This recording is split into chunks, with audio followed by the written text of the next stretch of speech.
तो हम लोग स्ट्रेस और स्ट्रेन के बारे में बात कर रहे थे। ठीक है, इसको करवा देता हूँ पहले यार।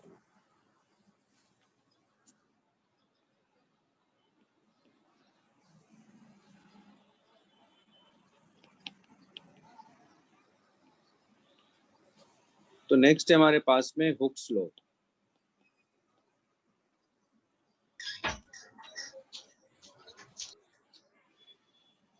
तो ये लॉ ये कहता है with in the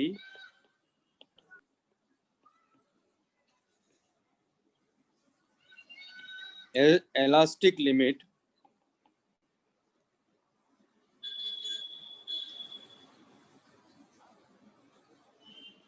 stress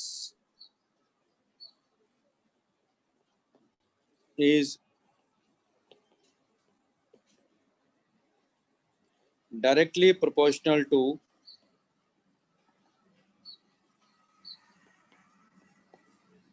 the strain।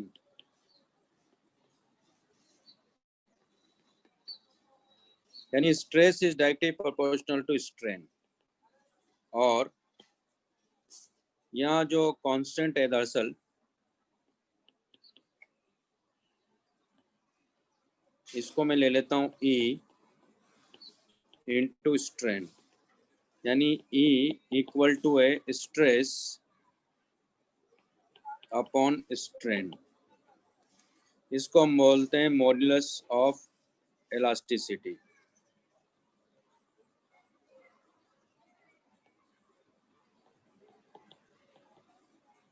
Modulus of elasticity लिख लीजिए।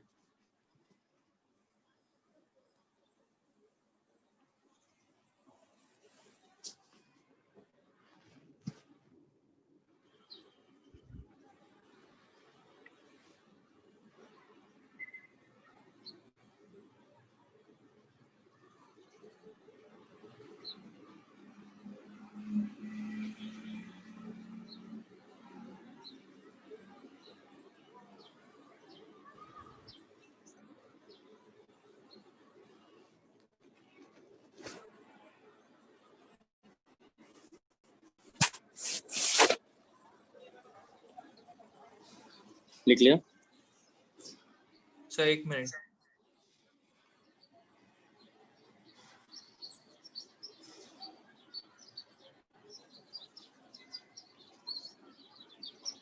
और फिजिक्स में क्या है कि जो मेंस में जो क्वेश्चन आते हैं ना, उसमें एक बार अगर आपने सिलेबस कर भी लिया ना, तो उसके फॉर्मूले भी अगर आप तैयार करके चलेंगे ना, तब भी आप क्वेश्चन बना ले जाओगे।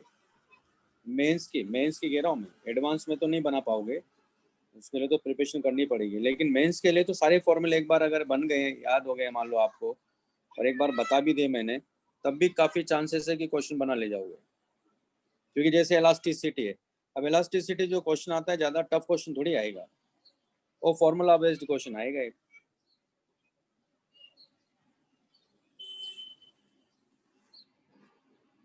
उसी तरह जैसे विस्कोसिटी, उससे भी क्वेश्चन क्या आएगा, एक फॉर्मूला बेस्ड क्वेश्चन पूछ लेगा वो।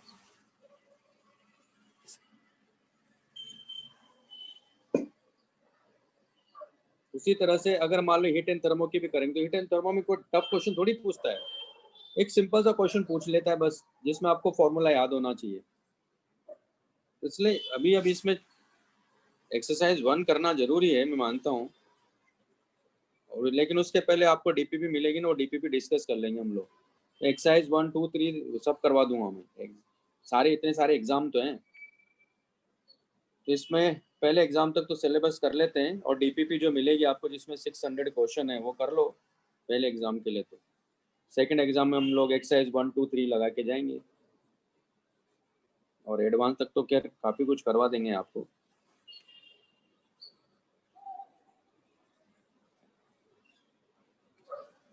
हो गया? हाँ सर। तो यहाँ मॉड्यूलस ऑफ इलास्टिसिटी भी 3 तरह से हैं।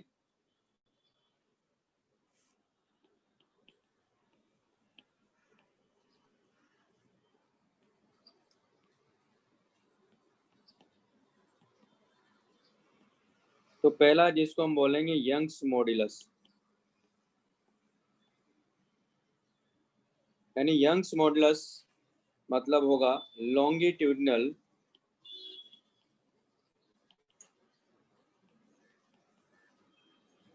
Stress upon longitudinal strain. ठीक है, तो मान लो जैसे कि ये रॉड है और इसकी लेंथ एल है और हमने इस पर फोर्स अप्लाई किया तो इसकी लेंथ हो जाती है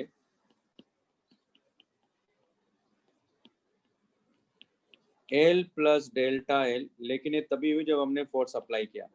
तो लॉन्गिट्यूडनल स्ट्रेस क्या होता है हमारे पास में, यानी वो होगा रिस्टोरिंग फोर्स अपॉन एरिया। तो यहाँ इक्विलिब्रियम पर, तो एट इक्विलिब्रियम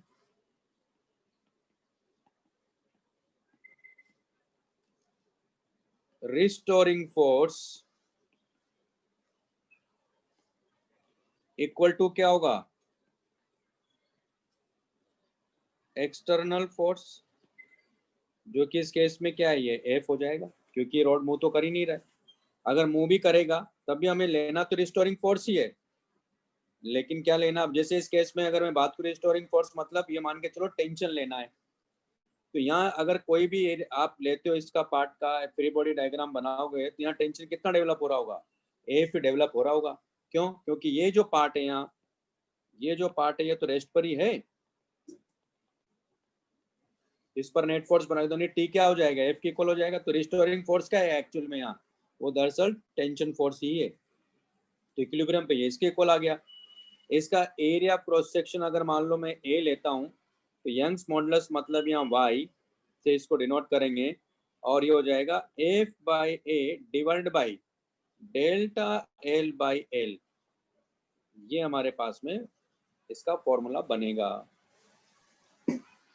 ठीक है, तो ये हो गया यंग्स मॉडुलस, लिख लो इसको। फिर दूसरा है मॉडुलस ऑफ रिजिडिटी, पहले ये लिख लो।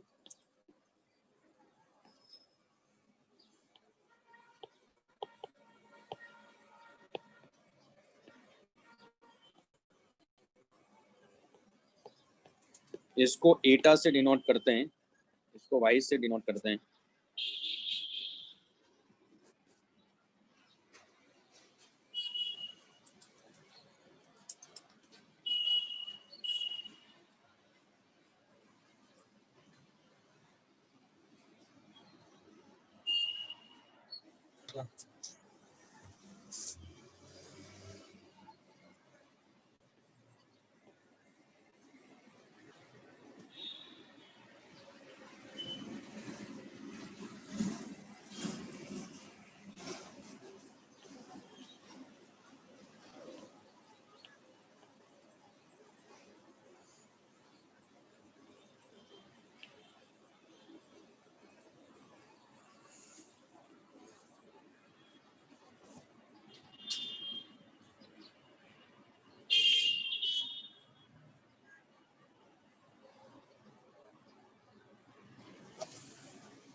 तो मॉडुलस ऑफ रिजिडिटी क्या है,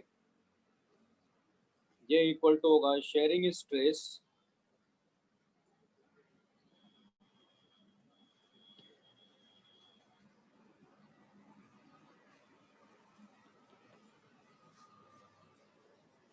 अपॉन शेयरिंग स्ट्रेन।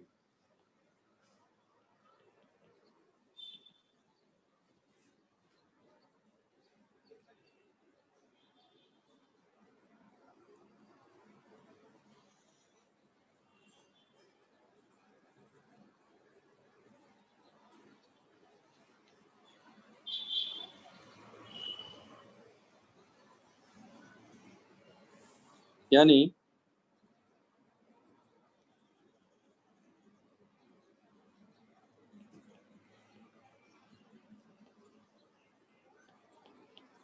यहाँ हमने इस पर फोर्स एफ लगाया है, इसका एरिया ए, आप देखोगे इसमें डिफॉर्मेशन ऐसे होगा,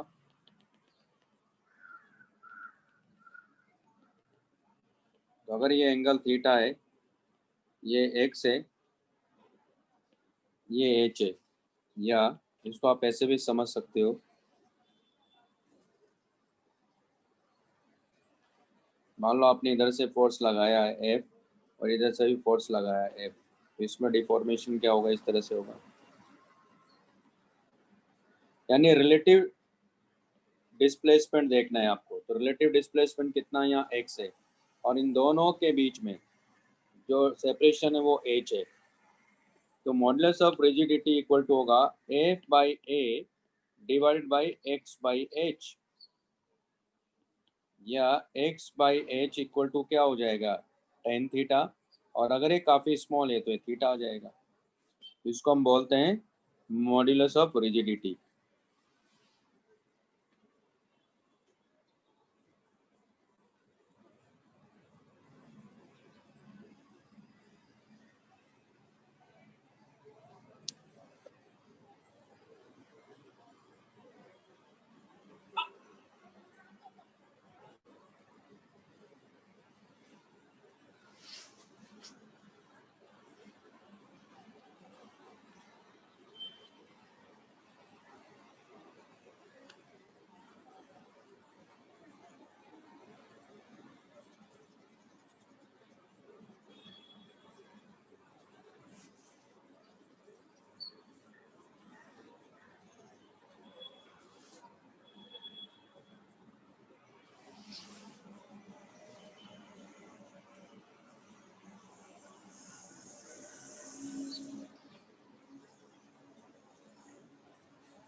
नेक्स्ट है bulk modulus,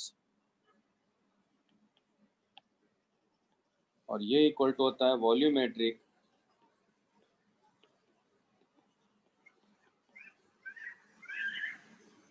stress upon volumetric strain.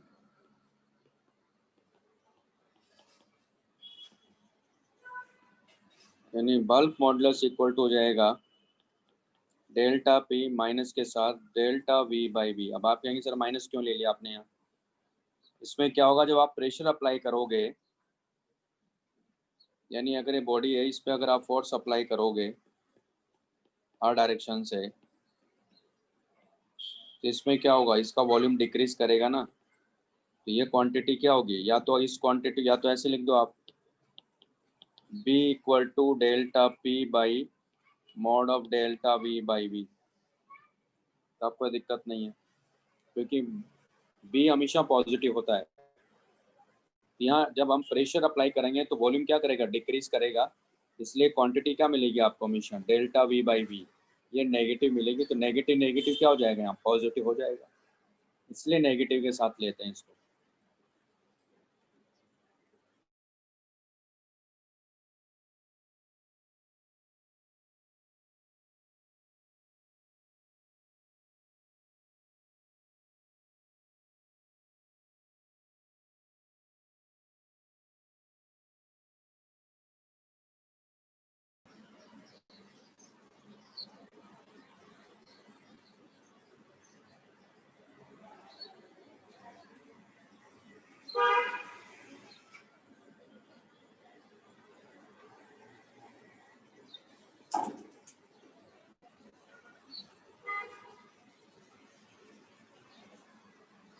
देखो क्या हो रहा है बल्क मॉडुलस में, वॉल्यूम जब आप प्रेशर लगाओगे तो पहले मान लो इसका वॉल्यूम ये था,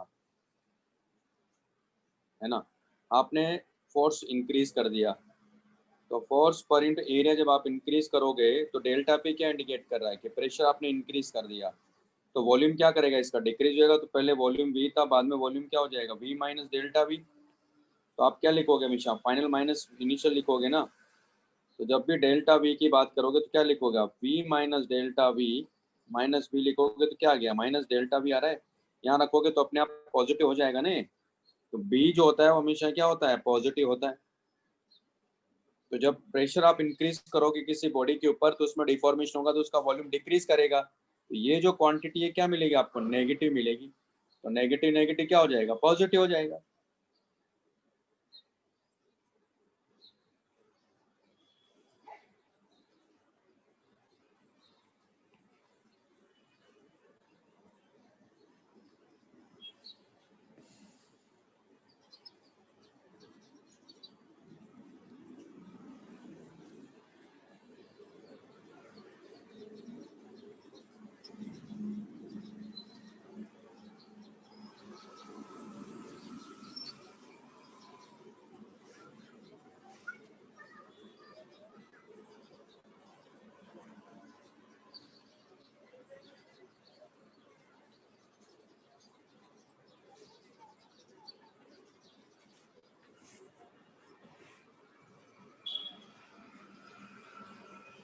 लिख लिया।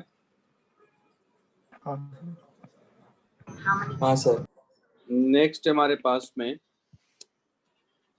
Stress strain curve.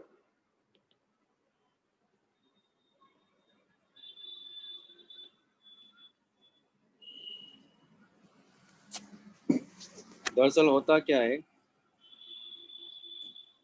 मान लो ये कोई वायर है,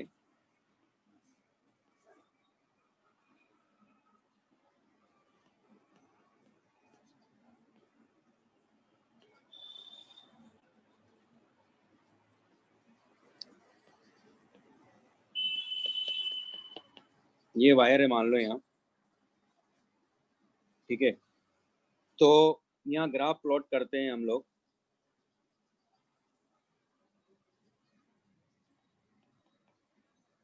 स्ट्रेन जो कि ये परसेंटेज के हिसाब से, परसेंटेज मतलब delta L by L into 100, ठीक है। और यहाँ होगा स्ट्रेस।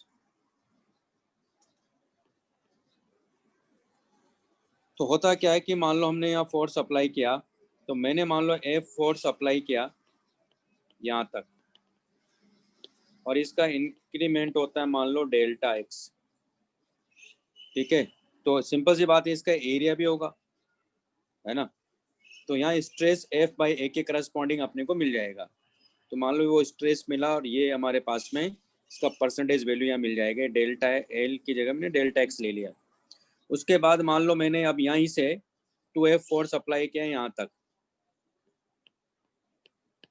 तो यानी मैंने एफ फोर्स इंक्रीज कर दिया, तो यहाँ फिर इंक्रीमेंट डेल्टा एक्स का हुआ, ठीक है। तो यहाँ क्या हो जाएगा फिर ये,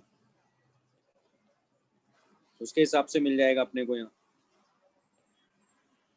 तो ये देखा गया कि मान लो यहाँ तक मैं गया और यहाँ 3F फोर्स अप्लाई किया, तो यहाँ से यहाँ तक 3F है, तो डेल्टा एक्स का एक्सटेंशन हुआ, है ना।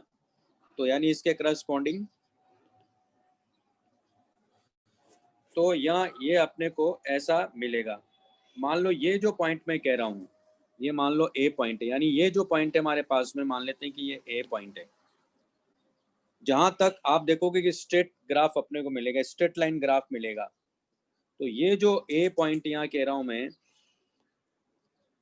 इसको हम बोलते हैं, इसको क्या बोलेंगे हम लोग, इसको बोलते हैं हुक्स लिमिट या प्रोपोर्शनल लिमिट भी इसको कहते हैं, ठीक है। लिख लीजिए पहले।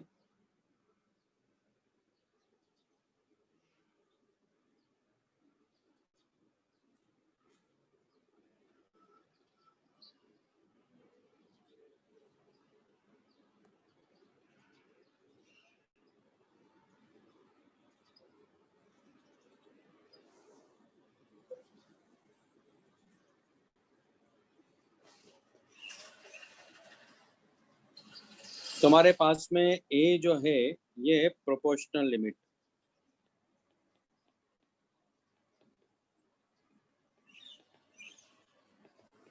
या हुक्स लिमिट भी इसको कहते हैं।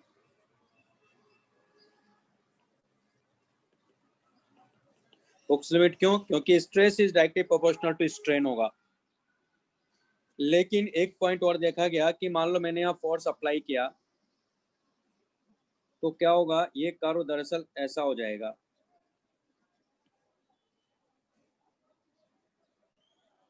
मतलब क्या हुआ? मतलब ये हुआ यहाँ कि मैंने, ये तो मेरा ए पॉइंट था, ध्यान से समझिएगा, देखो इस पॉइंट को, ये मेरा जो है, ये जो पॉइंट है ये ए पॉइंट है। मैंने मान लो यहाँ 4F फोर्स लगाया यहाँ से यहाँ तक। कितना फोर्स लगाया? 4F।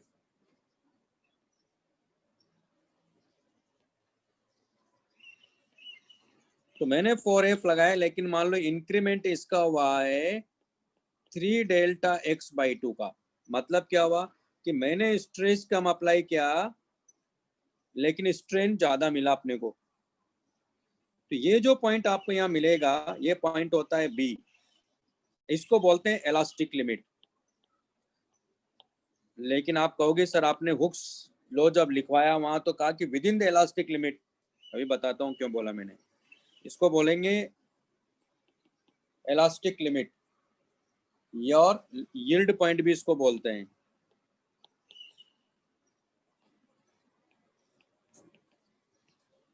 ठीक है, इसको क्या बोलेंगे? Yield point.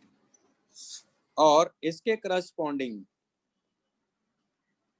जो सिग्मा वाई, इसको मैं बोलूंगा यील्ड स्ट्रेंथ, इसको बोलूंगा मैं। क्या है ये? Yield strength. यील्ड स्ट्रेंथ मतलब स्ट्रेस ही है, सिग्मा वाई क्या स्ट्रेस है, इसको बोलूंगा मैं यील्ड स्ट्रेंथ।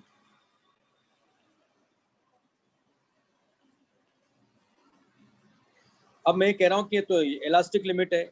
मालूम है ऐसा क्यों बोला? क्योंकि बी पॉइंट ऐसा है कि अगर यहाँ से यहाँ पे आने के बाद भी अगर आपने बी को छोड़, मतलब यहाँ से वायर को छोड़ दिया, मतलब यहाँ से फोर्स हटा दिया, 4F फोर्स जो लगाया तो उसको रिमूव कर दिया, ये वापस यहाँ पहुंच जाएगा। ये वायर कहाँ पहुंच जाएगा? इस पॉइंट को वापस से पहुंच जाएगा। इसलिए मैंने उसको इलास्टिक लिमिट बोला है। हाँ, लेकिन ए टू बी में हुक्स लॉ वैलिड नहीं है, मैं मानता हूं।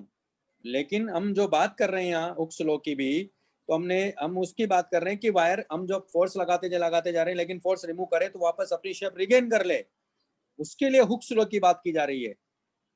लेकिन हुक्स लॉ जो है वो ओ से ए के लिए तो वैलिड है, ए टू बी के लिए नहीं है।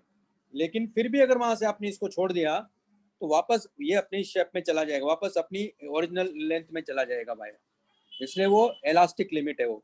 लेकिन उसके बाद अगर आपने फोर्स अप्लाई किया है ना, या नहीं भी अप्लाई किया, मान लो इस पॉइंट के बाद अगर नहीं भी अप्लाई किया तो क्या होगा, या काफी मामूली सा फोर्स अगर आपने अप्लाई किया तो इस पॉइंट के बाद क्या होता है, ये ऑलमोस्ट स्ट्रेट और ऑलमोस्ट अलोंग दिस ट्रेन के करीबन ऐसे जाता है ना। मतलब कम फोर्स अप्लाई करके भी, मतलब आप ये मान के चलो कि जो फोर्स आप यहाँ अप्लाई कर रहे हो वो फोर्स 4F प्लस डेल्टा है, जहाँ डेल्टा टेंस टू 0 है। उसके बाद भी इसमें स्ट्रेन पैदा हो जाएगा खुद के वेट की वजह से, है ना, खुद के वेट की वजह से। तो ये पॉइंट सी है। तो ये पॉइंट ऐसा है क्योंकि इस पॉइंट के बाद अगर वायर को हमने छोड़ दिया तो मालूम है इसमें परमानेंट डिफॉर्मेशन क्रिएट हो जाएगा।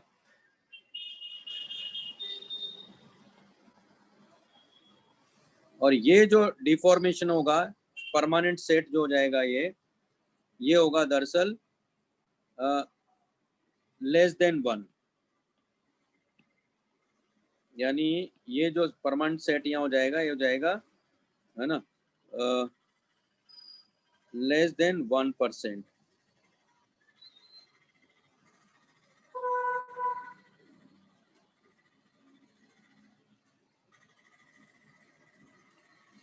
मतलब ये जो मैं कह रहा हूँ ये ऐसा होगा, लेस देन 1%। ठीक है, इसमें आ जाएगा परमानेंट डिफॉर्मेशन बन जाएगा। ठीक है, लेकिन इसके बाद अगर आप कुछ मामूली सा फोर्स और इंक्रीज करते हो तो इसमें स्ट्रेन बढ़ेगा ऐसे। अच्छा, मैं यहाँ जो बात कर रहा हूँ ये मेटल के लिए था, ये मेटालिक वायर लिया मैंने, उसके लिए ग्राफ बना रहा हूँ मैं। तो आप देखोगे कि ये ऐसे इंक्रीज करेगा और ये होगा हमारा डी पॉइंट, है ना। यानी मैं ये भी कह सकता हूँ कि बी टू डी जो है, क्योंकि यहाँ से उसके बाद बी टू डी जो पॉइंट होगा, इसका जो बिहेवियर है बी टू डी, इसको हम बोलते हैं plastic behaviour. B to D जो बिहेवियर है उसको क्या बोलते हैं, बी टू डी में ये होगा इसका plastic behaviour.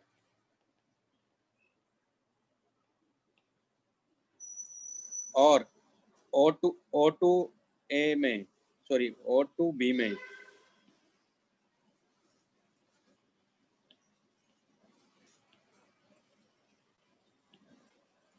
O to B में इसको हम बोलेंगे प्लास्टिक बिहेवियर।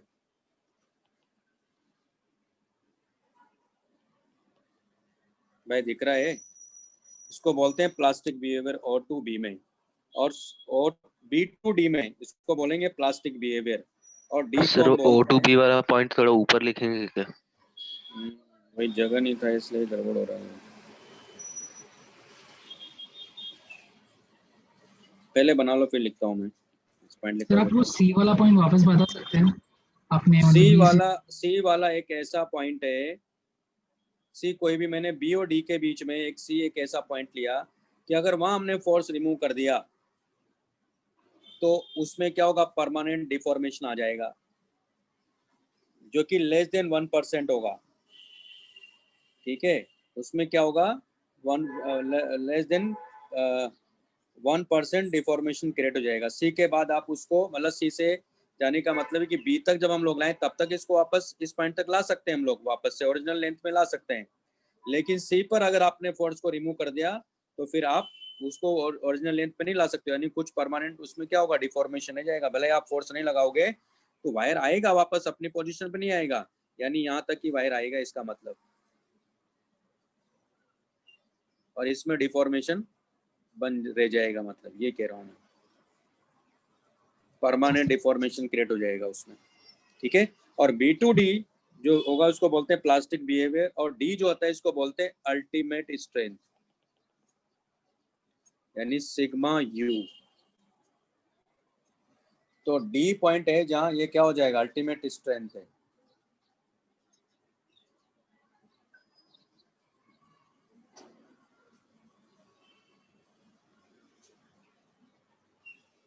और उसके बाद फिर आप इसमें से फोर्स रिमूव कर दो भी दोगे ना, तब भी अपने वेट की वजह से क्या होगा, ये ऐसे जाएगा, स्ट्रेन बढ़ती जाएगी, लेकिन ई पॉइंट पर जाके ये ब्रेक हो जाएगा, और इसको बोलते हैं फ्रैक्चर पॉइंट।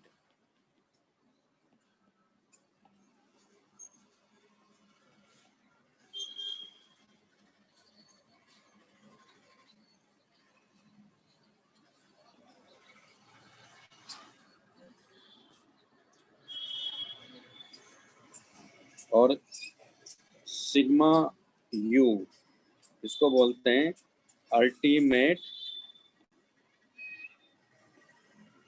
Tensile strength.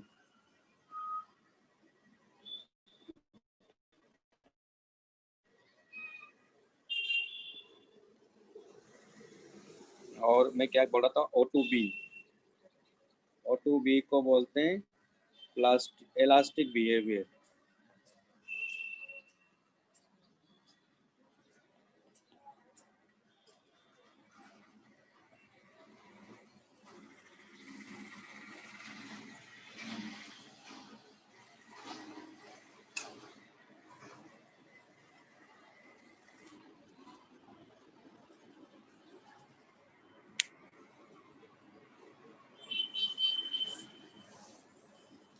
लेकिन आप देखोगे हर मटेरियल का अलग अलग ग्राफ होता है, ये मेटल के लिए ग्राफ ऐसा मिलता है। जैसे हमारे बॉडी के अंदर एक ऐसी टिश्यू होती है जिसका अगर आप ग्राफ प्लॉट करोगे,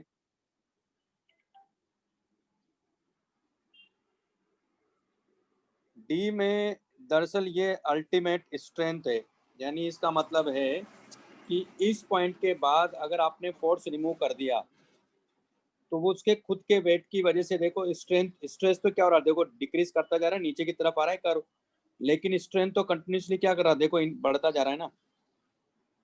तो इस पॉइंट के बाद जैसे आप फोर्स रिमूव करोगे, इसके खुद के वेट की वजह से क्या होगा, उसमें स्ट्रेंथ इंक्रीज करता जाएगा, और फिर ई पॉइंट पे आके वो वायर क्या करेगा, ब्रेक कर जाएगा। तो यानी डी एक ऐसा है कि अल्टीमेट वन, यानी उस पॉइंट तक आप एक तरह से फोर्स इंक्रीज कर सकते हो, लेकिन उसके बाद फोर्स इंक्रीज करने का कोई मतलब नहीं है, क्योंकि इस पॉइंट पर अगर आप फोर्स रिमूव भी करते हो तब भी अपने खुद के वेट की वजह से ऑन वेट उसका स्ट्रेन बढ़ता चला जाएगा।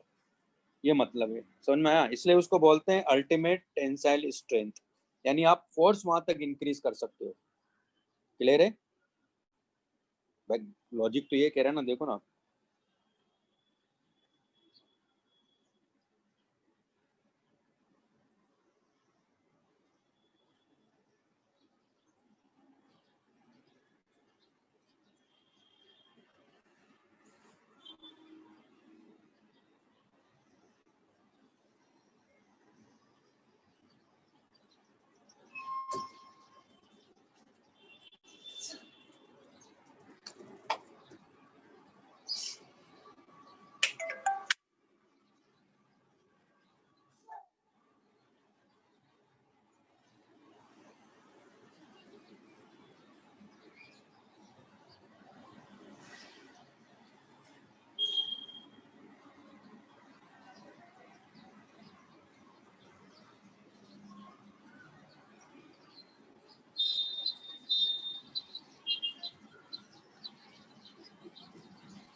देख लिया? हाँ सर।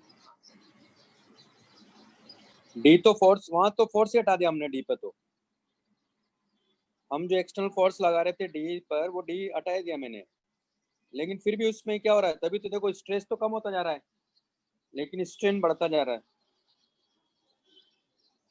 ठीक है, तो डी पॉइंट पर तो फोर्स ही रिमूव कर दिया हमने, जो हमने अप्लाई किया था यहाँ एफ फोर्स जो हम लगा रहे थे एक्सटर्नल फोर्स, उसको तो रिमूव कर दिया।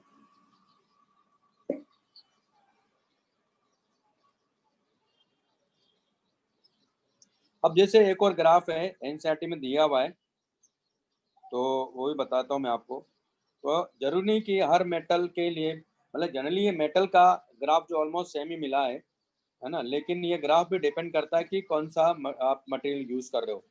यानी जैसे इन्होंने एक ग्राफ बनाया, इलास्टिक टिश्यू ऑफ एवोर्टा, ये एक हमारे पास में एक last tube carrying blood blood है, यानी एक ट्यूब है जो कि ब्लड को कैरी करता है।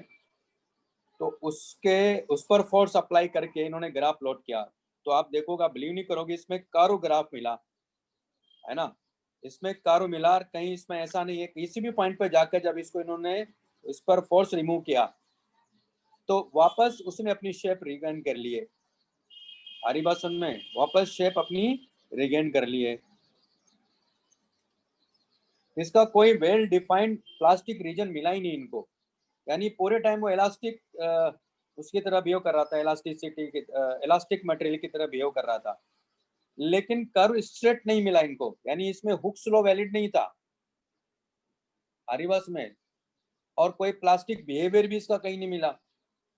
तो काफी लार्ज फोर्स लगाने के बावजूद भी, फोर्स भी कितना देखो इसमें, मतलब स्ट्रेस जो डेवलप किया गया, तो मैं ग्राफ बता देता हूँ, ग्राफ क्या था।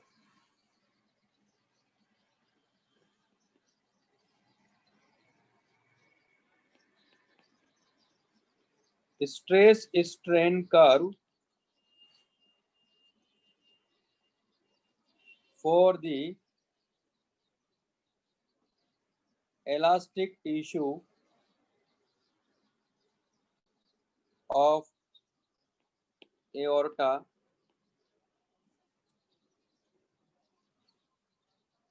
the large tube carrying blood from the heart, इसका करो मालूम है, ऐसा मिला इनको।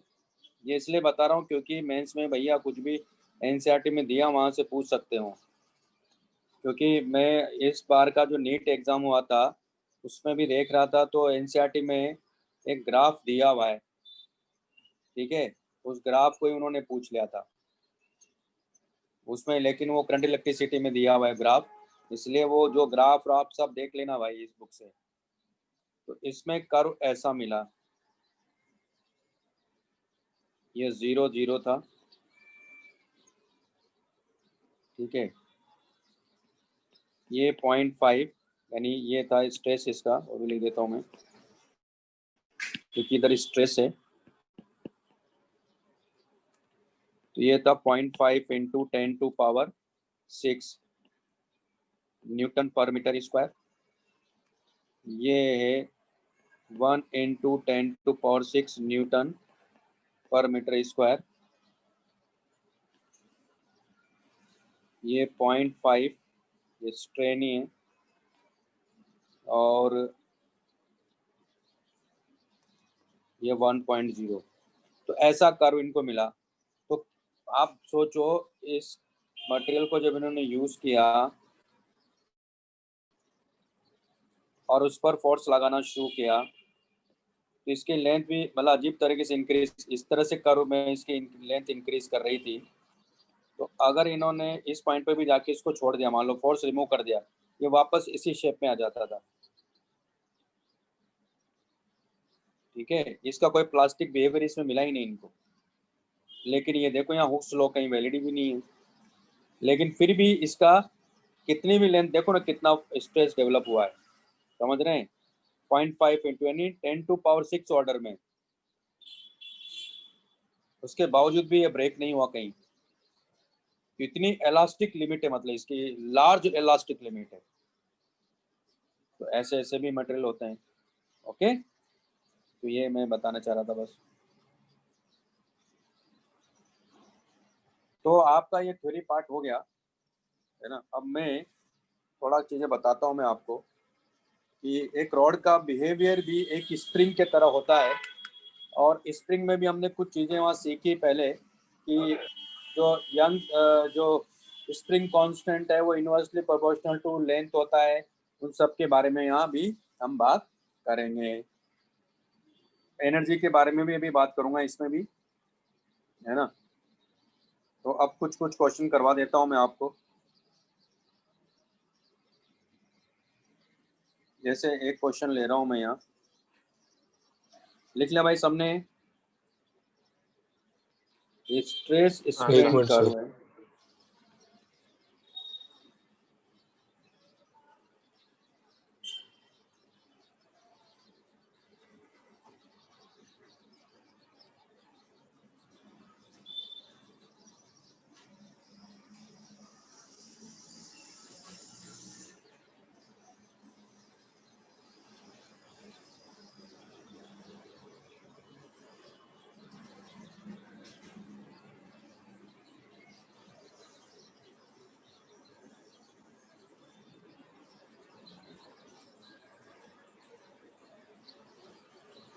इसमें क्या एक्सप्लेन करूँ बताइए, बस ये कर्व है, याद कर लो।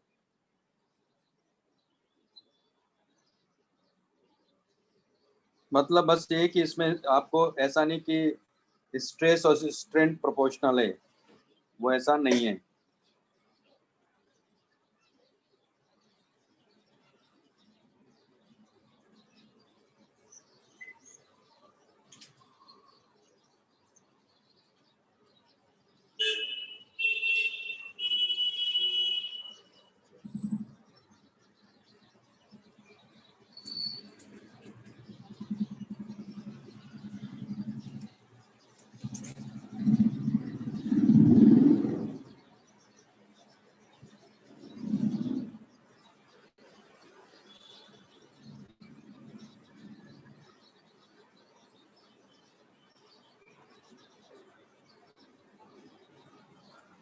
लिख लिया?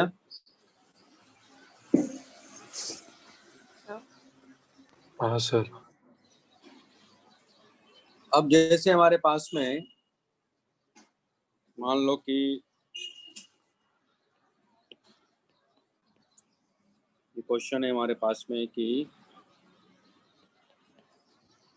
एक रॉड है, उसको मैं इस तरह से बना लेता हूँ।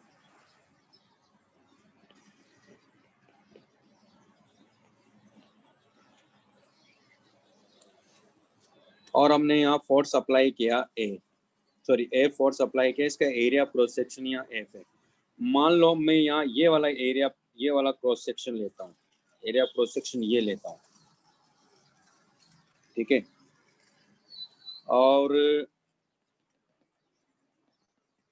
वर्टिकल के साथ में मान लो ये एंगल थीटा है, तो ये वाला एरिया क्रॉस सेक्शन हम लोग ले रहे हैं, और ये जो एंगल है यहाँ,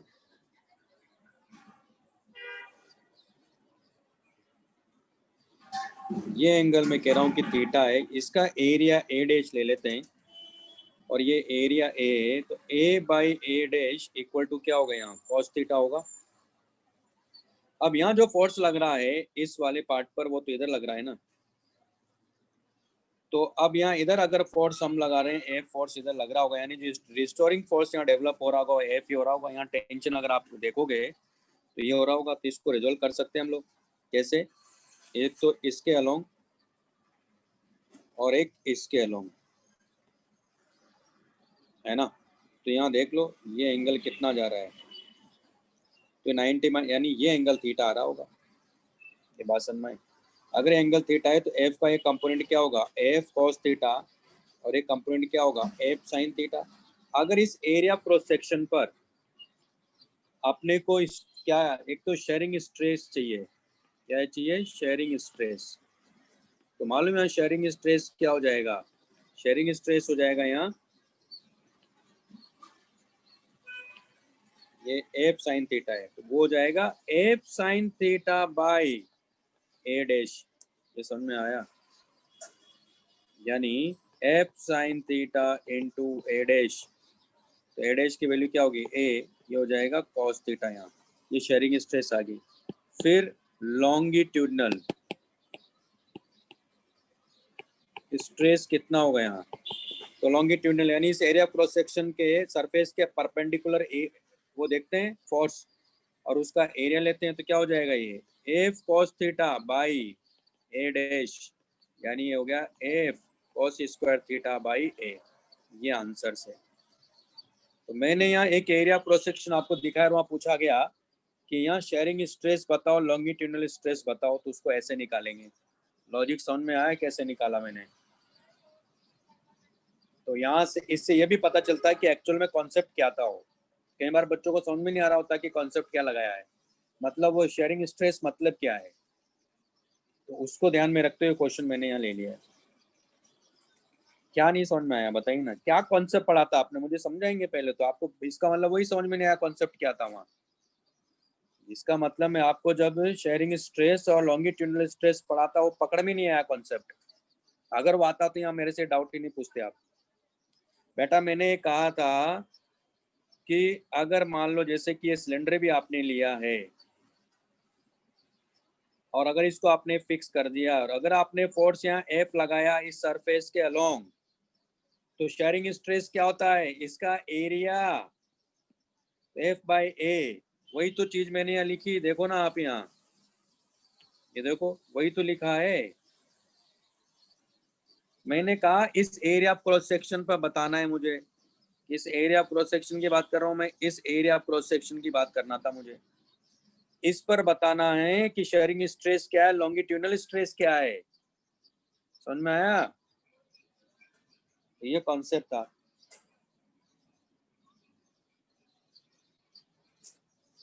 तो ये इंपॉर्टेंट कॉन्सेप्ट भी है और क्वेश्चन भी इंपॉर्टेंट है, इवन मेंस के लिए भी और एडवांस के लिए भी। लिखो इसको।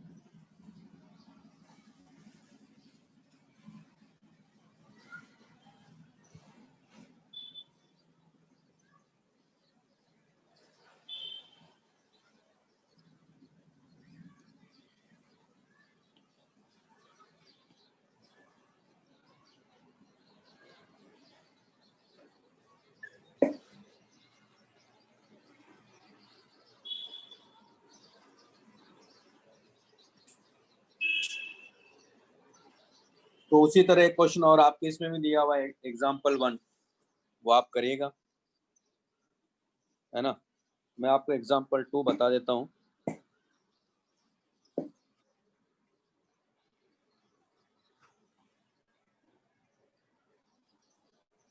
लिख लिया भाई सबने?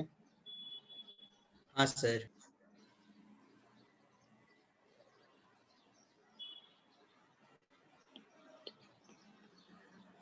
एग्जाम्पल 2 क्या कह रहा है? Find out bulk stress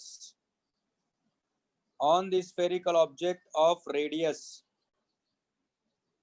if area and mass of piston अपने को दिया हुआ है।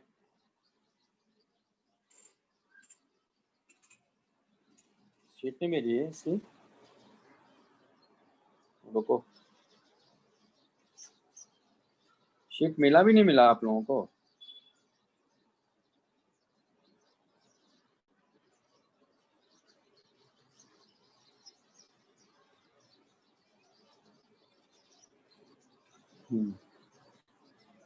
अभी भेज दिया मैंने, देखो।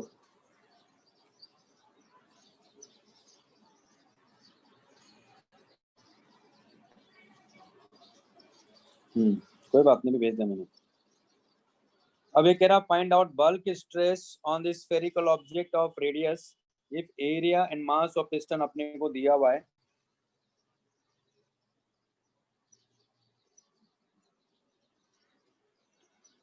Respectively for a cylinder filled with gas.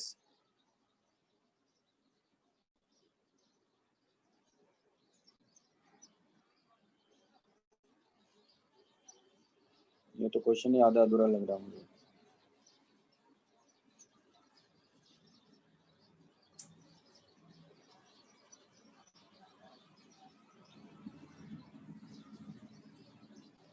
भाई कोई भी बॉडी पर जब बल्क स्ट्रेस की बात करेंगे तो वो प्रेशर डिफरेंस कहीं दिखना चाहिए ना, तब ना मैं बात करूंगा। बस अंदर का प्रेशर निकाल लिया, हो गया है।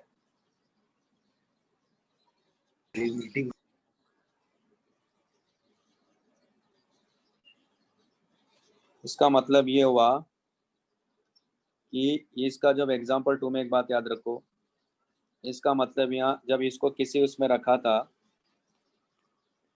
ये स्फेरिकल ऑब्जेक्ट है, तो यहाँ बाहर का जो प्रेशर है ना इसका, वो क्या था? 0 था। यानी इसका इनिशियल इस पर जो प्रेशर था वो क्या था? 0 था। बाद में इसको हमने इस कंटेनर के अंदर रख दिया, तो इसका पिस्टन भी है और बाहर का एटमॉस्फेरिक प्रेशर भी यहाँ है ना, तो उसकी वजह से फोर्स लग रहा है। और अंदर का प्रेशर भी है, मान लो गैस का प्रेशर, जो कि फाइनल प्रेशर है, और ये अंदर की तरफ रखा है यहाँ। तो इसमें क्या हो रहा है? डिफॉर्मेशन हुआ होगा। तो अब यहाँ पहले इनिशियल प्रेशर तो यही था, प्रेशर यानी P final minus P initial, ये बल्क स्ट्रेस इसको बोलते हैं, डेल्टा पी। तो यहाँ पी फाइनल क्या हो जाएगा? तो पिस्टन पे ऊपर की तरफ फोर्स क्या लग रहा है यहाँ? पी इंटू ए। डाउनवर्ड इसको क्या लग रहा है यहाँ? M g. और डाउनवर्ड यहाँ क्या लग रहा है? P A into A. इसका मतलब P final into A equal to P A plus m g. तो पी फाइनल कितना हो गया यहाँ? P A plus m g by A. यानी यहाँ बल्क स्ट्रेस जो होगा, बल्क स्ट्रेस या वॉल्यूमेट्रिक स्ट्रेस भी इसको बोलेंगे।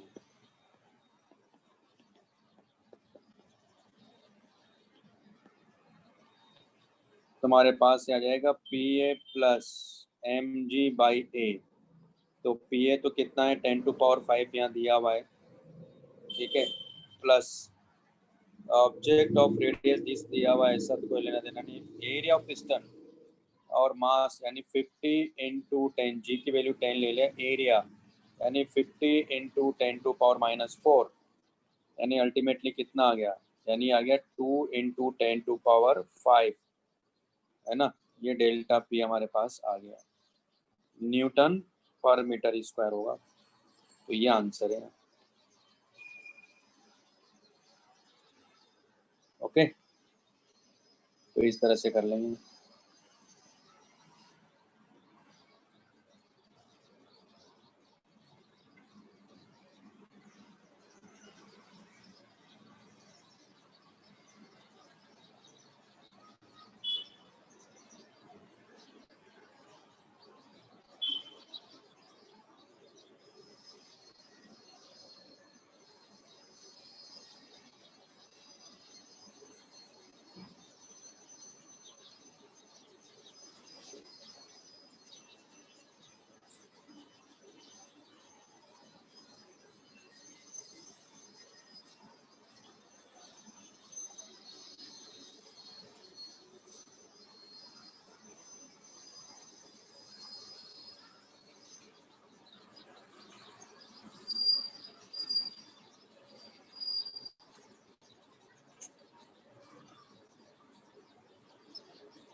लिख लिया?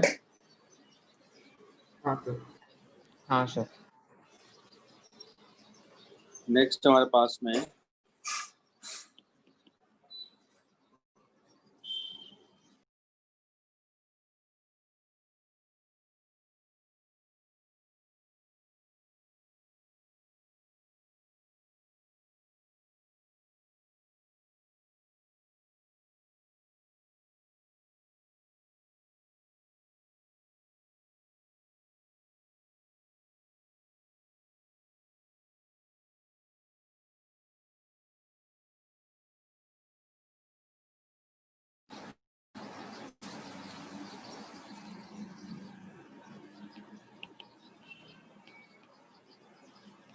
Analogy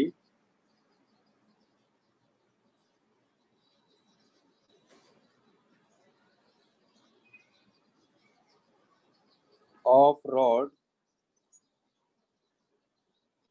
as a spring.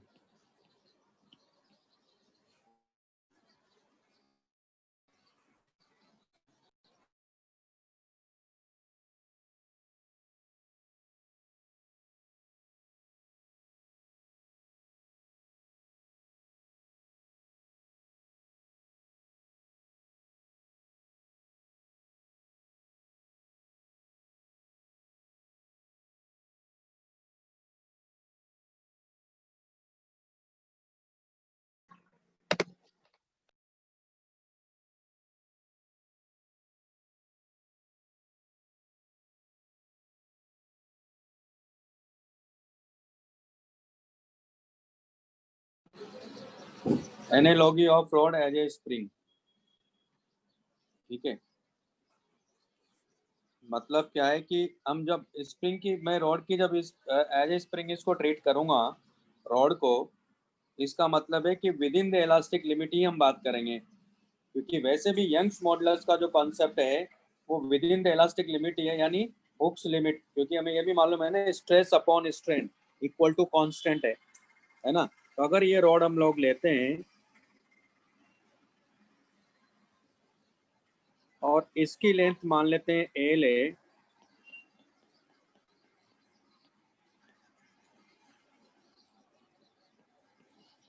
इसकी लेंथ एल है और इसका एरिया क्रॉस सेक्शन अगर ए है और इस पर मान लो हमने फोर्स एफ लगाया, उसकी वजह से मान लो इसमें एक्सटेंशन होता है।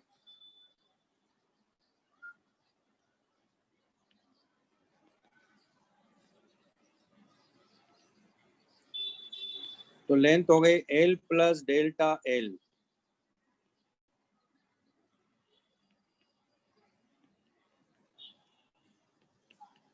यानी इसको हम लोग ये भी लिख सकते हैं L प्लस एक्स। तो अगर ये इक्विलिब्रियम पर है तो यहाँ देखो y equal to F by A divided by x by L ना, क्योंकि डेल्टा एल की जगह क्या लिया मैंने x, जो कि एक्सटेंशन इसमें x का है। तो इसको क्या लिख सकते हो आप, देखो f इक्वल टू हो जाएगा y a by L into x, और इसको हम लोग ले सकते हैं k इंटू एक्स। यानी k क्या हो गया, एक तरह से स्प्रिंग कांस्टेंट हो गया है। तो यहाँ स्प्रिंग कांस्टेंट किसके इक्वल है, वाई ए बाई एल के इक्वल है। इसलिए आपको याद होगा हम लोग के K inversely proportional to length of the spring लेते थे, वो दरअसल यहाँ से आया था कॉन्सेप्ट। तो अगर ये हमारे पास में, लेकिन रोड क्या है यहाँ, ये लाइट रोड है, ये रोड क्या है, लाइट है, यानी इसका मास नहीं है, तब हम लोग इसको ऐसा ले लेंगे। तो इसका मतलब इसकी स्प्रिंग एनर्जी बता सकता हूँ मैं, यानी इस एफ से मान लो अगर इसका डिस्प्लेसमेंट में यहाँ अगर dx लेता हूँ तो यहाँ एनर्जी कितनी स्टोर हो जाएगी इसमें, यानी du equal to F D X, है ना। तो हमारे पास से आ जाएगा के एक्स डी एक्स, और इसको इंडिकेट कर देंगे 0 टू एक्स ही कर देता हूँ या एक्स नॉट कर देता हूँ। तो टोटल एनर्जी यानी जो स्टोर होगी इलास्टिक एनर्जी, वो कितनी है, हाफ के एक्स नॉट का होल स्क्वायर है। यानी इसमें इतनी एनर्जी स्टोर हो जाएगी इस एक्स नॉट डिस्प्लेसमेंट के लिए या एक्स नॉट एक्सटेंशन के लिए। लिख लो इसको भी।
लिख लिया है सर, एक मिनट।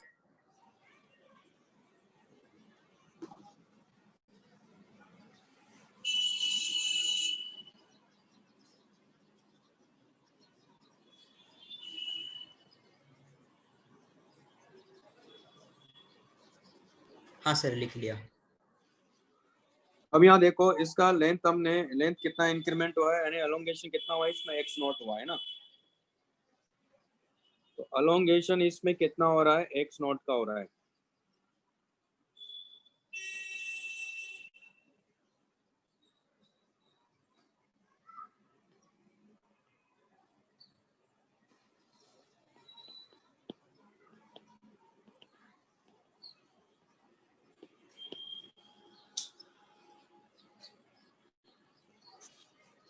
तो यानी इसका बिहेवियर जो है एक तरह से स्प्रिंग की तरह है यहाँ, इस पर हमने यहाँ फोर्स एफ लगा रखा है, इसका स्प्रिंग कांस्टेंट के है, ठीक। तो यहाँ एनर्जी कितनी स्टोर है, हाफ के एक्स नॉट का होल स्क्वायर। अब ध्यान से समझना, देखो इसको क्या लिख सकता हूँ मैं, हाफ के क्या था, वाई ए बाई एल था इंटू एक्स नॉट का whole square, U equal to half stress into strain into volume. Stress क्या होता है, ये फॉर्मूला याद रखना है आपको। स्ट्रेस क्या होता है, एफ बाई ए ना। स्ट्रेन क्या होगा, एक्स नॉट बाई एल ना।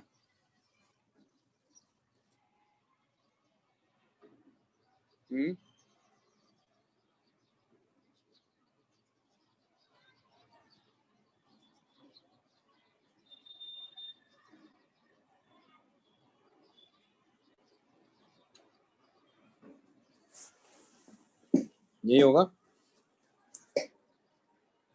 हाँ सर। और तो वॉल्यूम हो जाएगा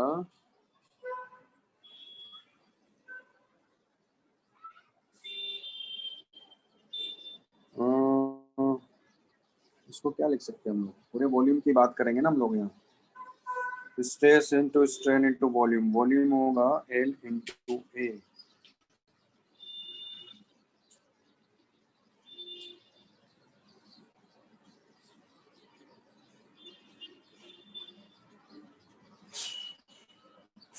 ठीक है, और एक काम और करते हैं,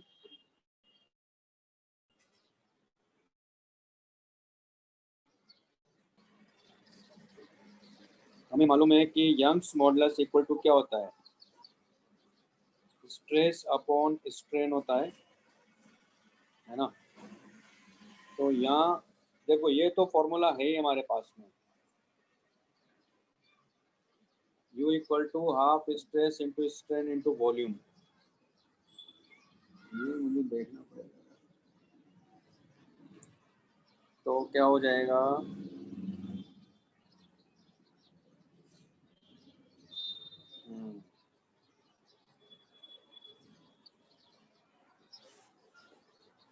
तो स्ट्रेस को क्या लिख सकते हो आप, y into X not by L लिख सकते हो ना।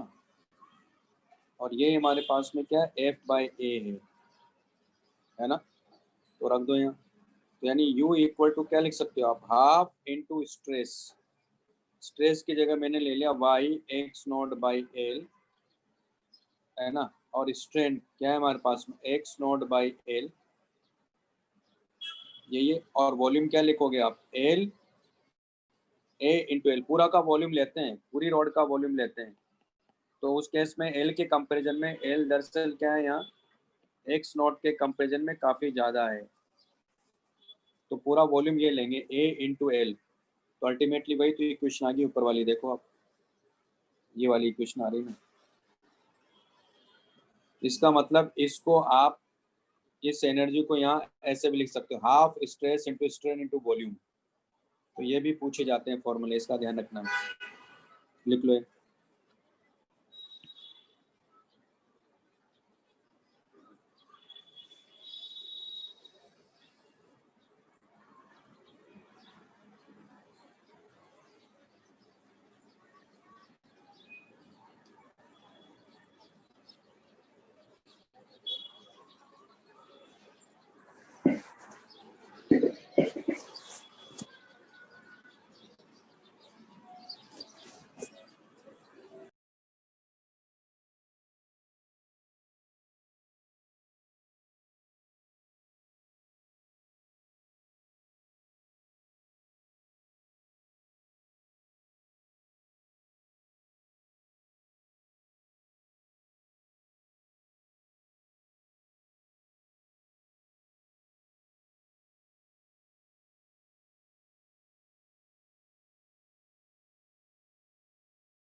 लिख लिया आप लोगों ने?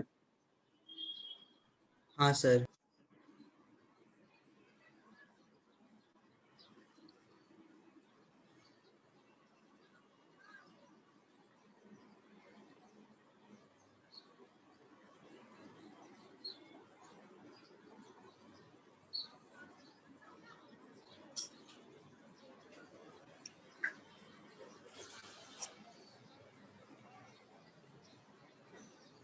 ठीक है, तो एक तो ये वाला पॉइंट हो गया। तो जैसे इसमें दिया हुआ है जैसे पैरेलल और सीरीज कॉम्बिनेशन का, तो जैसे स्प्रिंग का हमने सीखा वैसे आपको यहाँ करना है। जैसे सीरीज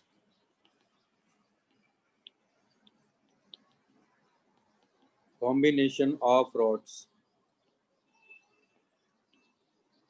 तो अगर मान लो ऐसे रॉड्स लगी हुई हैं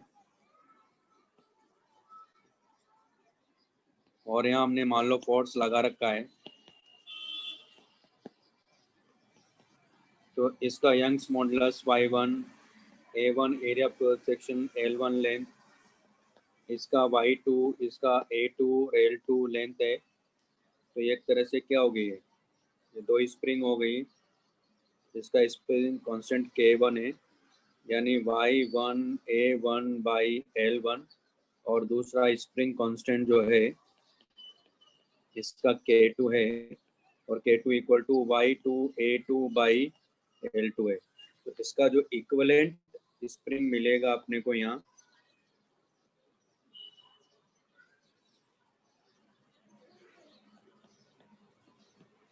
तो वो हो जाएगा हमारे पास में 1/k equal to 1/k1 plus 1/k2 and so on, और k1 k2 ये दे रखा है। तो इस तरह से कर लेंगे हम लोग। लिख लो इसको।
लिख लिया?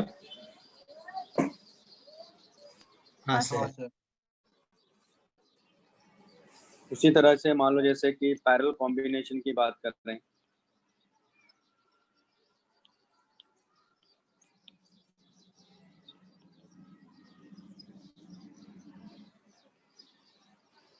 तो ये रॉड है,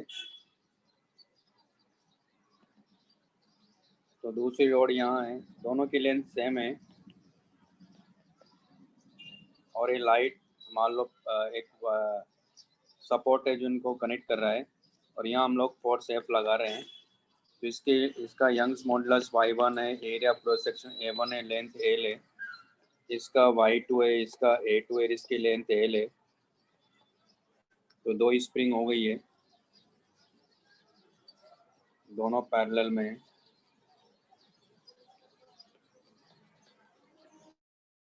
ये k1, ये k2, इसका इक्विवेलेंट स्प्रिंग ये आ जाएगा जिसका स्प्रिंग कांस्टेंट k है।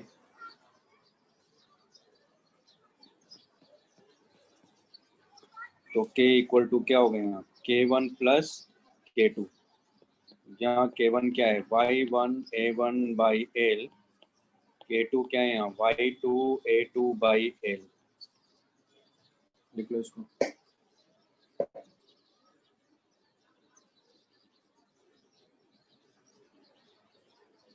इससे रिलेटेड क्वेश्चन दिए हुए हैं,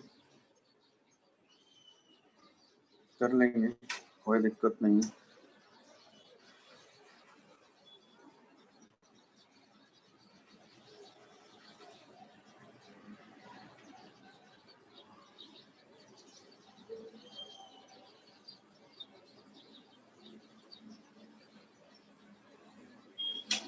अब जैसे आपको एक क्वेश्चन कराता हूं मैं, एग्जांपल 5।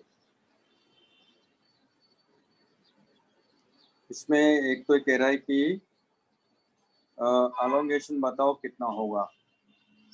अच्छा, इसी में ये भी फाइंड करेंगे हम लोग, इसमें एनर्जी कितनी स्टोर होगी, है ना। तो ये जो एनर्जी है, उस एनर्जी को हम क्या बोलते हैं, इलास्टिक पोटेंशियल एनर्जी बोलते हैं। क्या बोलेंगे, यानी U equal to half into stress into strain into volume, उसको बोलते हैं इलास्टिक एनर्जी। लिख लो आप वहाँ, यानी हाफ के एक्स नॉट का होल स्क्वायर जो लिखा था वो इलास्टिक एनर्जी है, इलास्टिक पोटेंशियल एनर्जी है।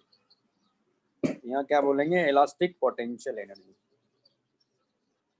तो वो भी इसमें फाइंड करेंगे हम लोग।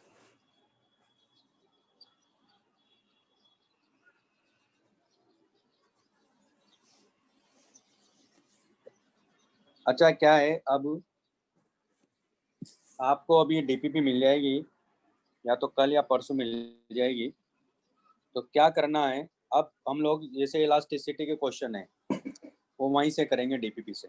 बाद में कर लेंगे शीट को, पहले डीपीपी के कर लेते हैं, ठीक है। तो उसमें मेन क्वेश्चंस हैं, तो वो आप करना शुरू कर दीजिए। मैं भेज देता हूँ, भेज दूंगा, मतलब अभी तो आप इसके शॉर्ट क्वेश्चन कर लीजिएगा, आपको 1-2 दिन में डीपीपी मिल जाएगी। संडे को दिलवा देंगे आपको, ठीक है। ठीक है सर। Okay sir. ये लिख लिया आपने? हाँ सर।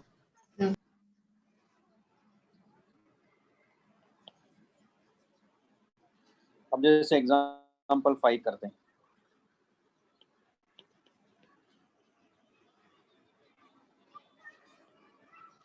तो यहाँ अपने को दिया हुआ है कि find out the elongation in block if mass area of cross section Young's modulus of block दिया हुआ है। तो ये ब्लॉक, मतलब ब्लॉक क्या है, मतलब एक तरह से रॉड ही है या स्लैब मान लो ऐसे, है ना। तो ये एक्चुअली ऐसा है ये।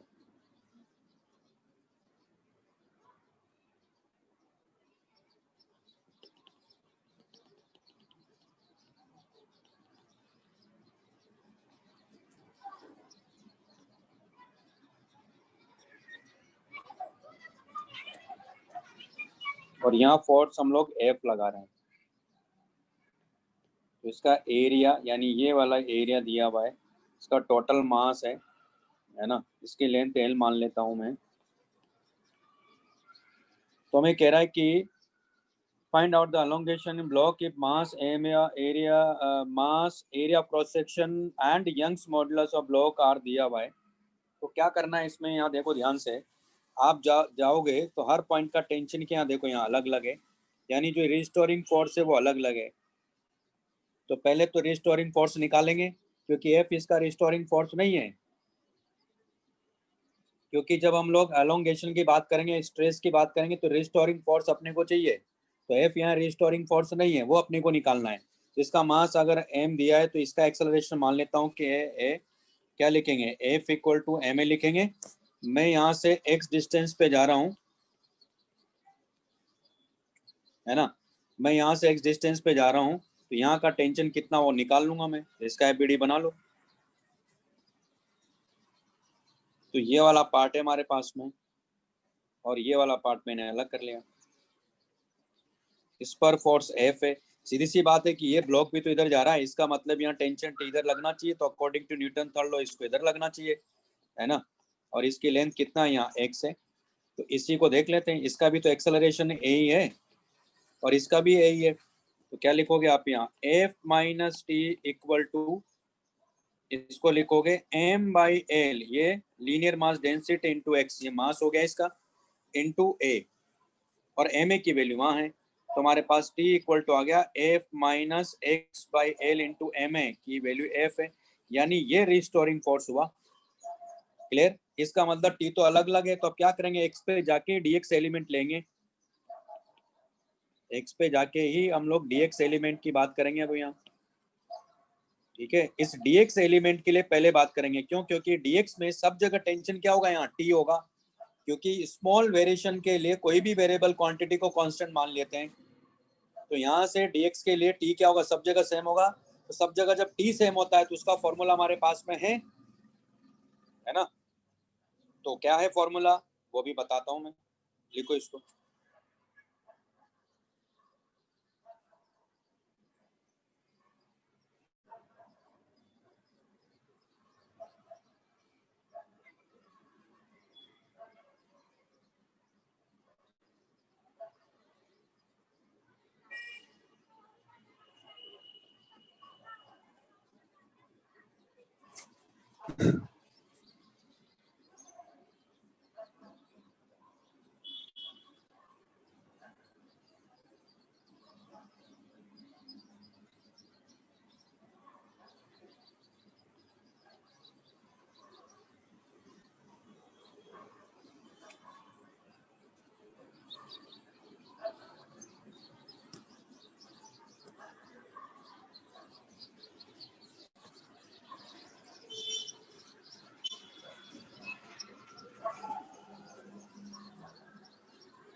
तो यहाँ क्या है कि मैं डीएक्स एलिमेंट ले रहा हूँ,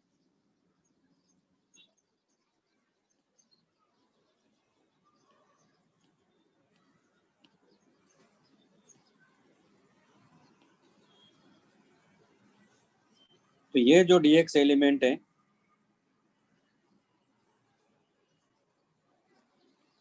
ना, तो वैसे तो इसमें क्या होगा, मतलब टेंशन धीरे धीरे डिक्रीज कर रहा होगा, लेकिन फिर भी हम लोग यहाँ क्या ले रहे हैं, देखो इसमें एक तरह से टी अगर इधर है तो यहाँ कितना लग रहा होगा, इसको टी माइनस डेल्टा टी होगा, लेकिन ऑलमोस्ट यहाँ सब जगह टेंशन क्या होगा, टी, क्योंकि डेल्टा टी टी के कंपेरिजन में स्मॉल होगा।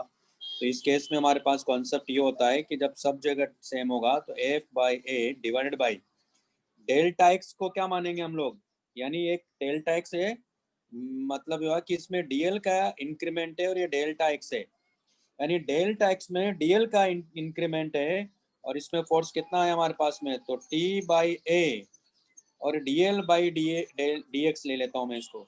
इसका मतलब है कि dx में dl का इंक्रीमेंट है, तो dl इक्वल टू क्या लिखूंगा मैं, T D X by A into Y, और इसको इंडिकेट कर देंगे, तो dl यानी ये टोटल इंक्रीमेंट होगा, और t कितना है यहाँ, f minus F X by L, यही है भाई, f minus F X by L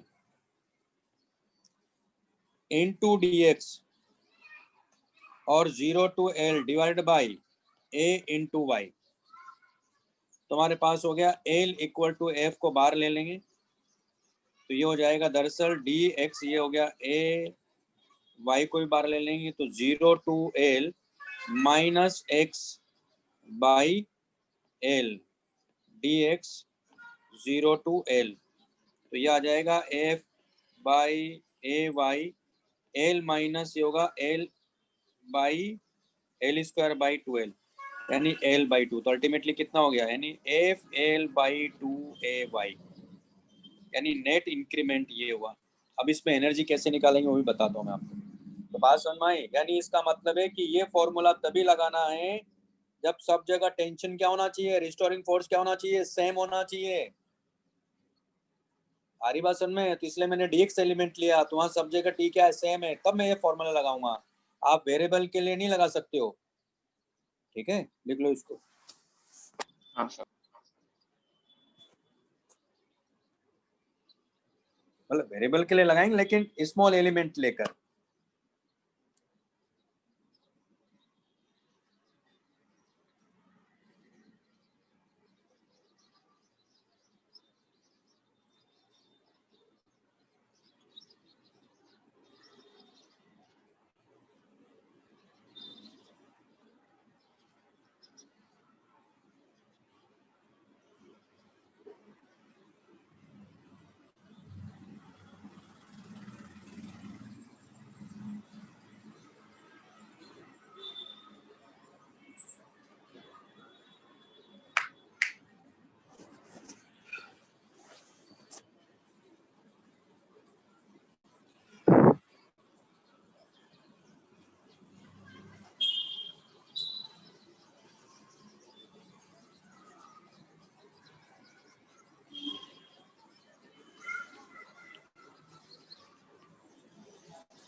लिख लिया आप लोगों ने? हाँ सर। अच्छा, कल पी जय हिंद और PC1 ये कल सुबह 8 बजे क्लास है। मैं भी मैसेज ड्रॉप कर दूंगा। ठीक है, उसमें हम लोग थर्मोडायनेमिक्स का जो कुछ पार्ट बचा हुआ है वो डिस्कस करेंगे और पढ़ेंगे। ठीक है, अब एनर्जी की बता देता हूँ, एनर्जी कैसे निकालेंगे। तो एनर्जी की जब बात करेंगे तो वापस से वही स्मॉल एलिमेंट की बात करूंगा मैं, उसमें कितनी एनर्जी स्टोर है।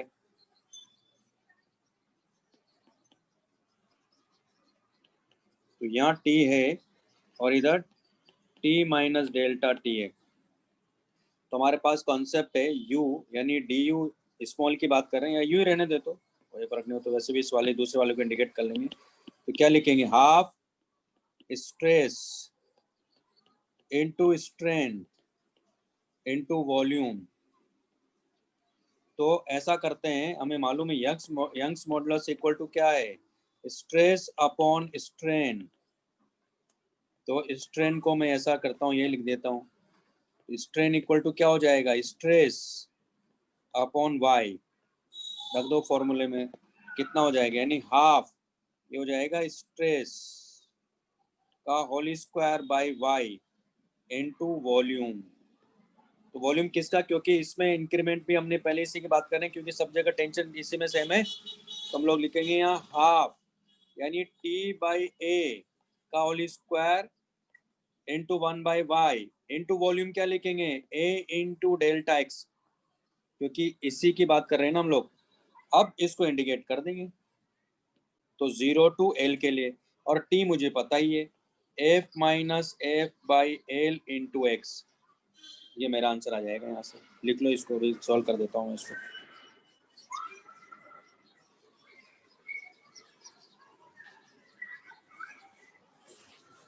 क्योंकि डेल्टा एक्स में ही T सब जगह सेम है, ये कॉन्सेप्ट यहाँ लगा दूंगा मैं।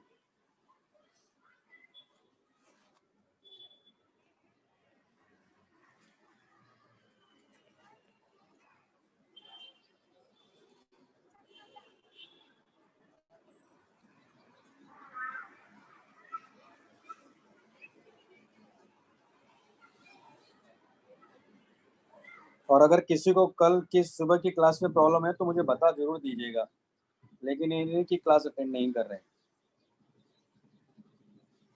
क्योंकि वो अभी मेरे ख्याल से वो भी तो आपके बोर्ड में है ना, स्टेट बोर्ड की बुक में है ना वो, केटीजन थर्मो। हाँ हाँ, तो अटेंड करना जरूरी है। अभी तो बोर्ड का भी तो चैप्टर डिस्कस भी तो करने हैं उसके। ठीक है, एक बार थ्योरी हो जाए तो वो भी करवा दूंगा मैं, बोर्ड का भी आपको। वो तो क्या सबको ही करवाऊंगा बोर्ड का। तो अप्रैल में एग्जाम आप लोगों का है ना।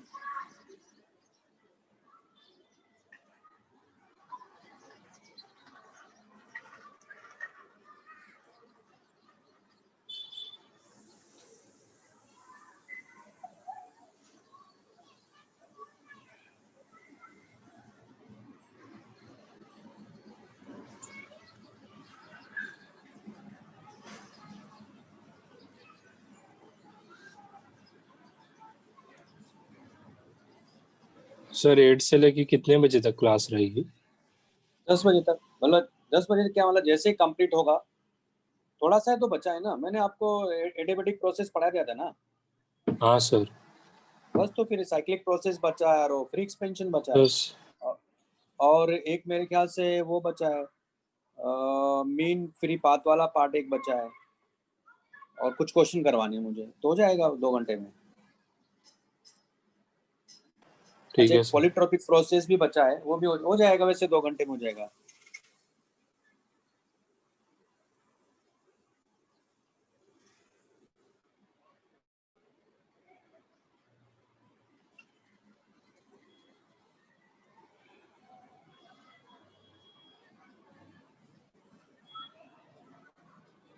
लिख लिया सबने? हाँ सर। अब ये जैसे अब इसको सॉल्व करके दिखाता हूँ आपको। तो हमारे पास हो जाएगा ये u इक्वल टू हाफ, अब देखो यहाँ a ऊपर a और नीचे a स्क्वायर है, क्या मिलेगा अपने को 1/a/y, और ये हो जाएगा हमारे पास में t स्क्वायर, ये हो जाएगा dx, और ये हो जाएगा 0 to l, तो 1/2ay और t की वैल्यू यहाँ f-f/l x का होली स्क्वायर इंटू dx है, और ये 0 to l है।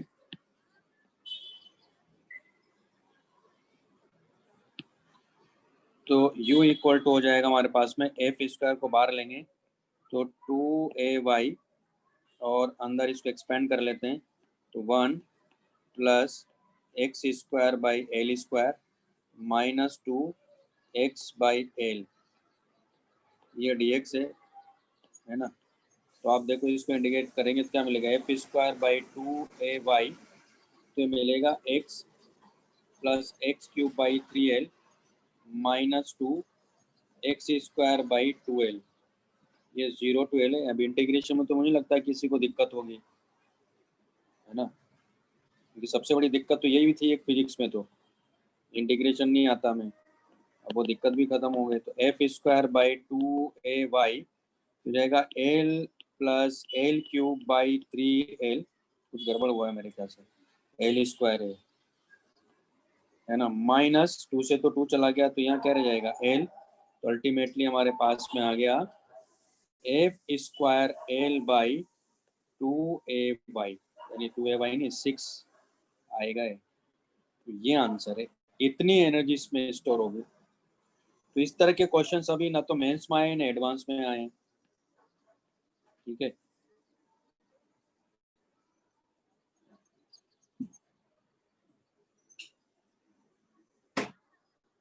तो ये लिख लो, तो इसके एग्जांपल्स कर लीजिएगा आप।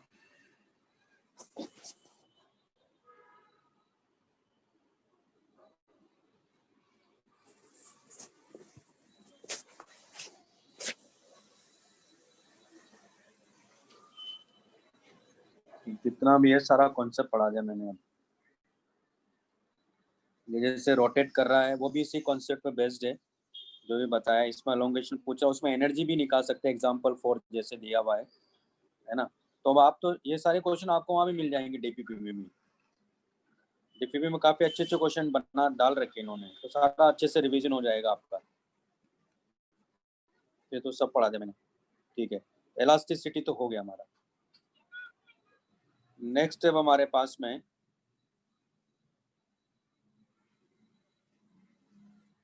विस्कोसिटी। अच्छा, थर्मल स्ट्रेस वाला पार्ट मैंने पढ़ा ही दिया था आपको, है ना। ये क्वेश्चन मैं आपको नेक्स्ट क्लास में करवा दूंगा, कल है ना, उसमें करवा दूंगा 10th एग्जाम्पल 10। चलो इस पे चलते हैं, विस्कोसिटी पर। अच्छा, एक और फॉर्मूला मैं बता देता हूँ, इसमें दिया हुआ है वैसे तो। आपने टॉर्जनल पेंडुलम का नाम सुना ही है, हमने क्वेश्चंस किए ही हैं, है ना। तो टॉर्जनल पेंडुलम में एक कांस्टेंट आता था, टॉर्जनल कांस्टेंट, उसके बारे में बता देता हूँ मैं।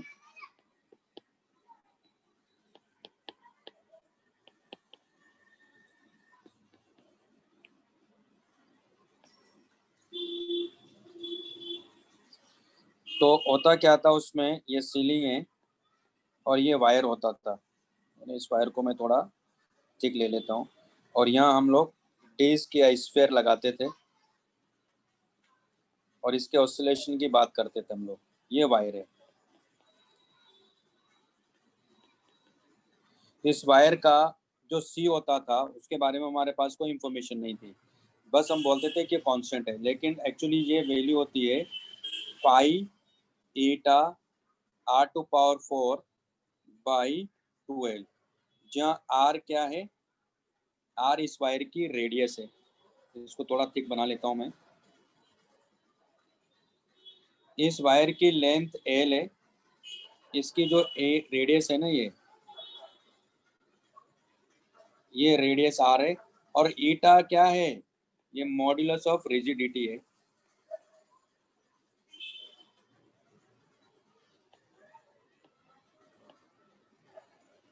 ये मॉड्यूलस ऑफ रिजिडिटी, और c जो है टॉर्जनल कांस्टेंट, उसकी वैल्यू ये होती है एक्चुअली।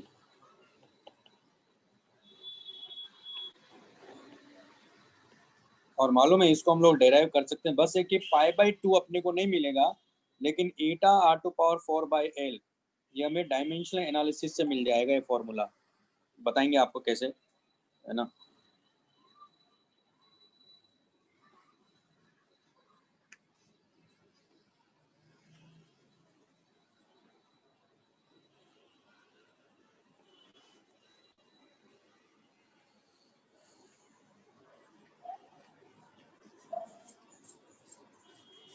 तो ये भी लिख लो आप।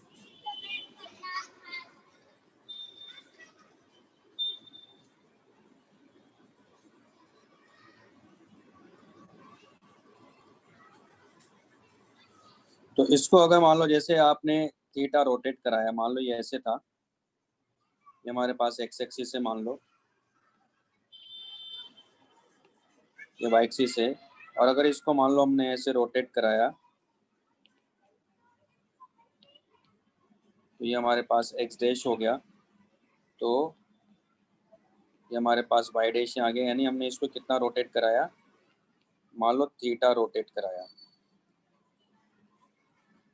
छोड़ते क्या होगा, वापस घूमेगा, है ना, ऑसिलेट करना शुरू कर देगा। रफ कर देता हूँ मैं, है ना।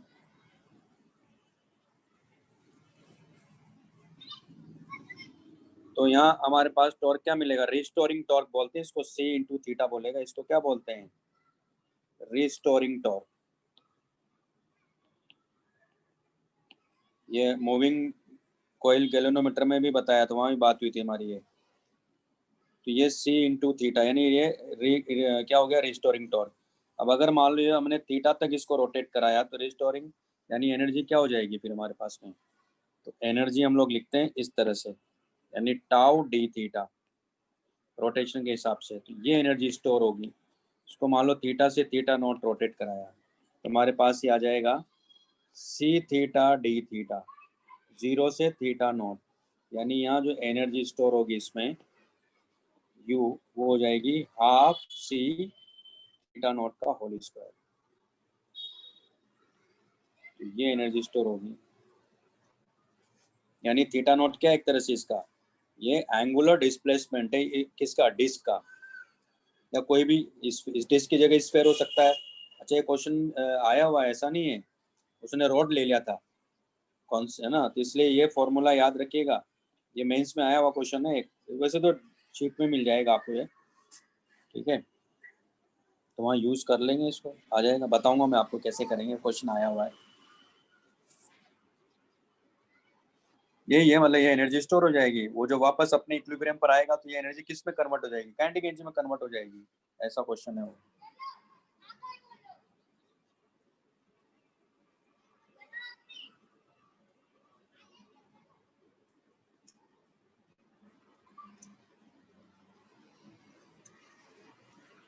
इसके बाद भी क्लास है ना आप लोगों की, 7 कितने बजे, 7:30 से ना, 7 से 11 अच्छा 7 से ही है।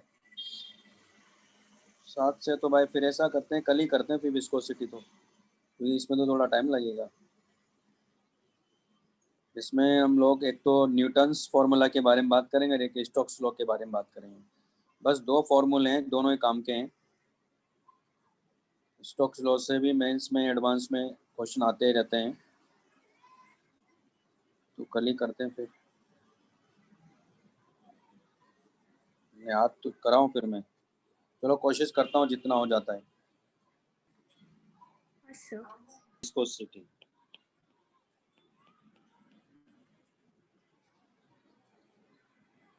हाँ हाँ,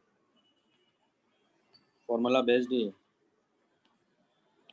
विस्कोसिटी। अब जैसे यहाँ जब विस्कोसिटी की हम बात कर रहे हैं, तो दरअसल ये भी क्या है, गैस और लिक्विड यानी फ्लूइड की ये एक प्रॉपर्टी है।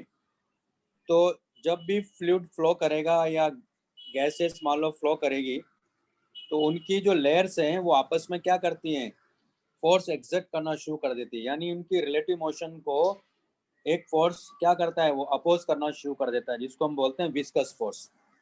यानी विस्कोसिटी क्या है कि जब भी लिक्विड फ्लो करेगा या गैस फ्लो करेगा, तो उसके उसमें जो लेयर्स है उनके बीच में आपस में जो रेजिस्टिव फोर्स लग रहा है वो इस विस्कोसिटी की वजह से आ रहा है। यानी एक तरह से ये उसकी प्रॉपर्टी, उस फ्लूइड की ये क्या है, प्रॉपर्टी है, जो उसके फ्लो में जो लेयर्स आ रही हैं उन लेयर्स की मोशन को ये क्या करता है, यानी रिलेटिव मोशन को एक तरह से अपोज करता है। ठीक है, तो लिखते हैं।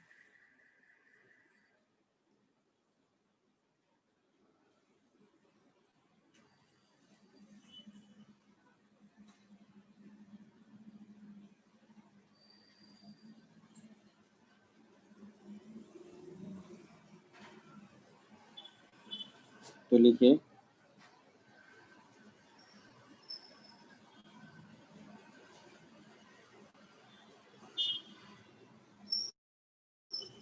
it is the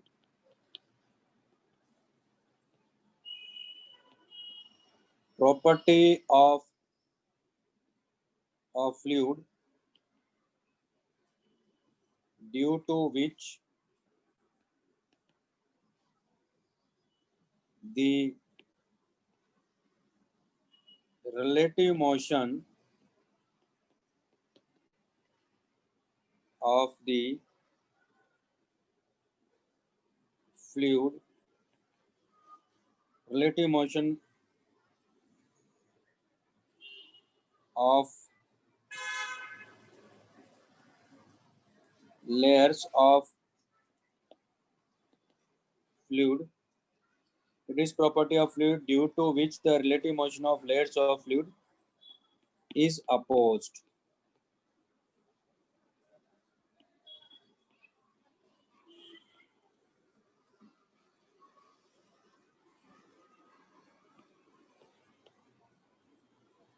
by a friction force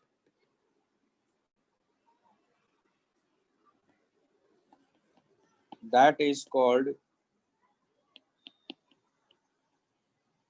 viscous force.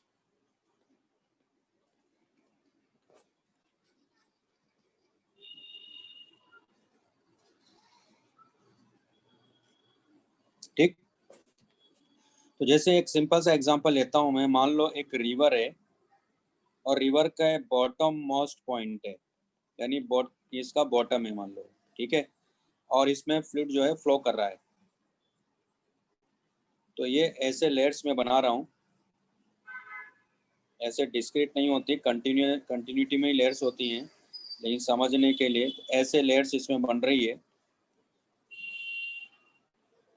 तो ये देखा गया कि जैसे जैसे हम लोग सरफेस के ऊपर जाते हैं, जो फ्लूइड फ्लो कर रहा है उसकी स्पीड बढ़ती जाती है।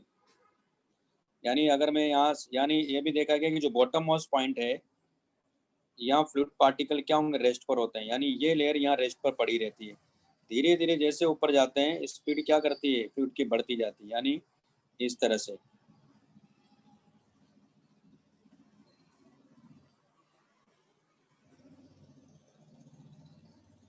तो मैं यहाँ दो लेयर ले रहा हूँ, एक तो ये कि यहाँ से y डिस्टेंस पर गए और एक y प्लस dy पर गया।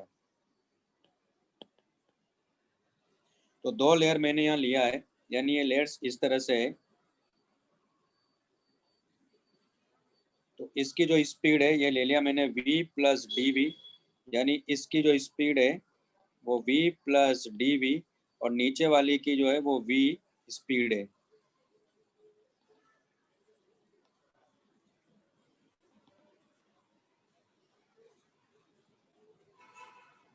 तो क्या होगा, इसकी स्पीड जो है वो v है, तो आप देख रहे हो कि अपर वाली जो लेयर है उसकी स्पीड ज़्यादा है ना, और इसकी स्पीड क्या है, कम है। तो उसकी मोशन को क्या करेगा अपोज, यानी इसको फ्रिक्शन फोर्स किधर लगेगा, पीछे की तरफ। तो इसको फ्रिक्शन फोर्स किधर लगेगा, आगे, और इसी को बोलते हैं विस्कस फोर्स। इसका जो एरिया है ए, बस ये है कि लेयर्स के बीच में जो फ्रिक्शन है वो एरिया पे डिपेंड करता है, वेलोसिटी पे डिपेंड करता है। सॉलिड सरफेसेस के बीच में जो फ्रिक्शन की हमने बात करी थी, काइनेटिक फ्रिक्शन था वहाँ, काइनेटिक फ्रिक्शन इस बात पे डिपेंड नहीं करता है कि उनकी सॉलिड सरफेसेस की वेलोसिटी क्या है, उनका एरिया क्या है, लेकिन यहाँ डिपेंड करता है। तो यहाँ जो विस्कस फोर्स है वो डायरेक्टली प्रोपोर्शनल टू एरिया होता है, यानी जैसे जैसे एरिया इंक्रीज करेगा इंक्रीज करता है, और directly proportional to velocity gradient होता है, यानी the rate of change of y with the rate of change of velocity with respect to y, जैसे जैसे y डायरेक्शन बढ़ेंगे, यानी इसको बोलते हैं वेलोसिटी ग्रेडियंट। यानी इसका मतलब f is directly proportional to a into D dy, या इसको लिखेंगे f equal to minus eta a dv/dy। यहाँ माइनस क्यों लगाया, क्योंकि अपोज कर रहा है फोर्स, और इसी को हम न्यूटन्स फॉर्मूला भी बोलते हैं। तो न्यूटन ने अपना दिमाग यहाँ भी लगा लिया, बहुत तेज आदमी था भाई न्यूटन। तो ये न्यूटन्स फॉर्मूला इसको बोलते हैं।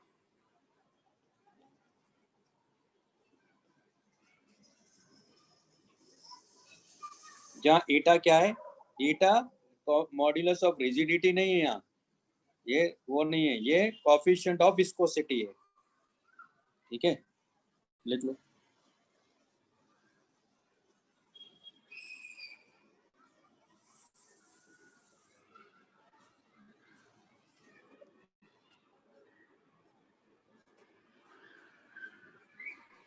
Hello sir.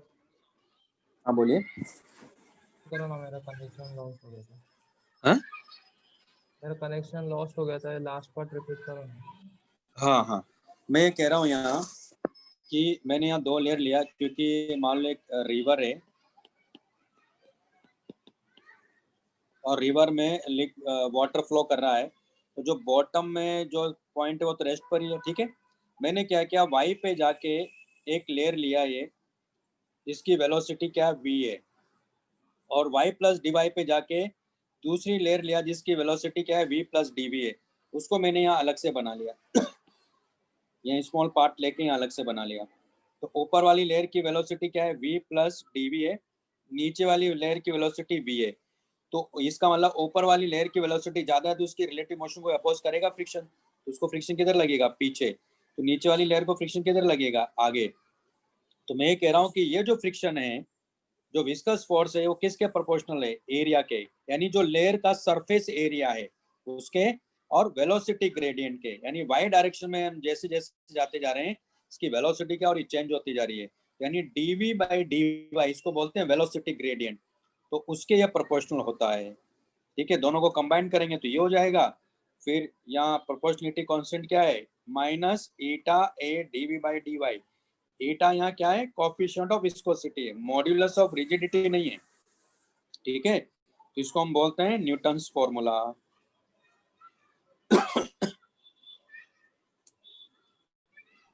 Okay sir.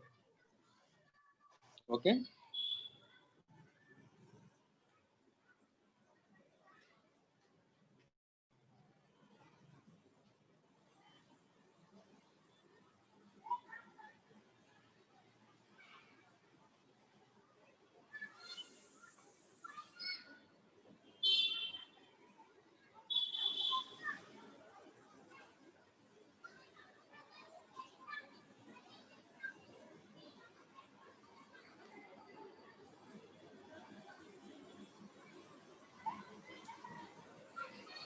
अब जैसे इसको अप्लाई करके दिखाता हूँ मैं आपको। ये क्वेश्चन लेता हूँ, क्वेश्चन है, एक एनसीईआरटी का क्वेश्चन लेता हूँ मैं आपको।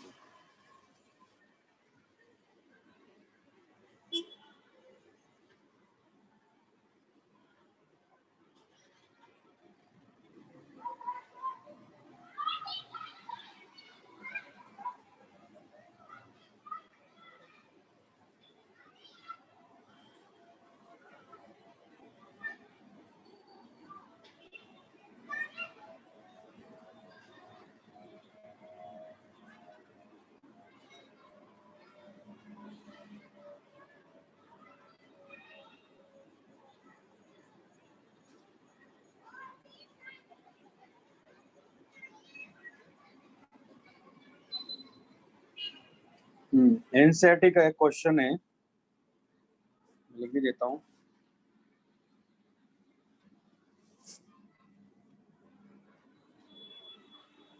लिख लिया भाई सबने? तो यहाँ एटा क्या है? Coefficient of viscosity, A area, surface area of a layer, और dv बाई dy इसको बोलते हैं वेलोसिटी ग्रेडियंट। ओके, तो यहाँ अपने को दिया हुआ एक क्वेश्चन है, तो क्या हो गया यार?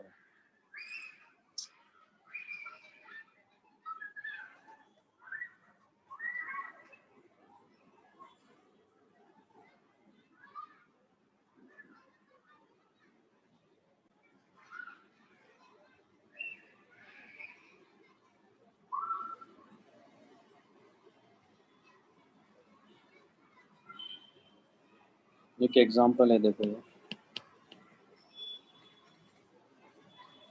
सिंपल वर्ड में यही है कि y के साथ वेलोसिटी किस तरह से वेरी हो रही है, ये मतलब है वेलोसिटी ग्रेडियंट का। यहाँ जैसे हमने इलेक्ट्रिक फील्ड का देखा, इलेक्ट्रिक फील्ड किस तरह से x के अलोंग चेंज हो रहा है, इलेक्ट्रिक फील्ड y के अलोंग कैसे चेंज हो रहा है, अगर आपको याद, या पोटेंशियल किस तरह से वेरी कर रहा था वहाँ, है ना। उस तो यहाँ इसके बारे में बात कर रहा हूँ, यानी वेलोसिटी किस तरह से y के साथ वेरी कर रहा है, ये मतलब है वेलोसिटी ग्रेडियंट का। यहाँ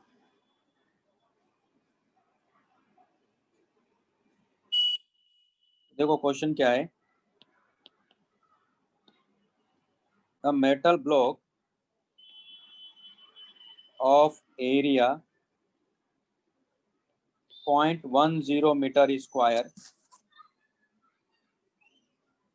is connected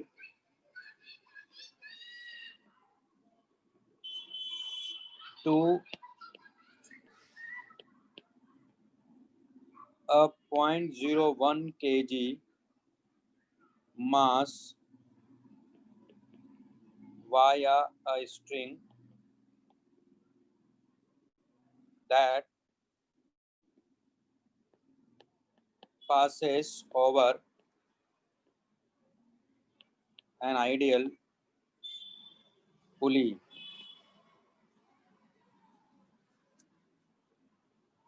as in figure बताता हूँ मैं आपको। A liquid with a film thickness of 0.30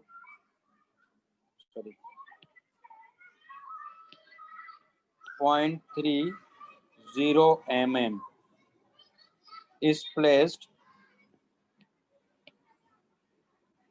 between the block and the table.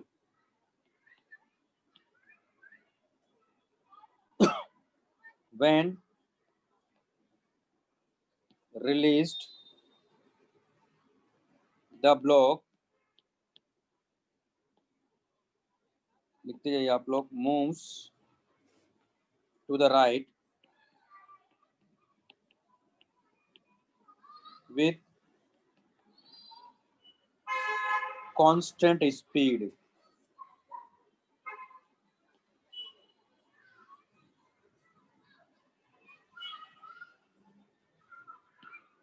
With constant speed of 0.085 meter per second. Find the coefficient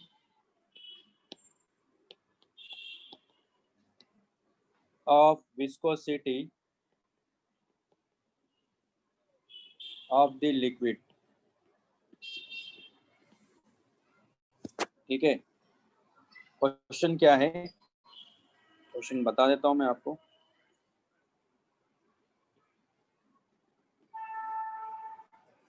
ये ब्लॉक है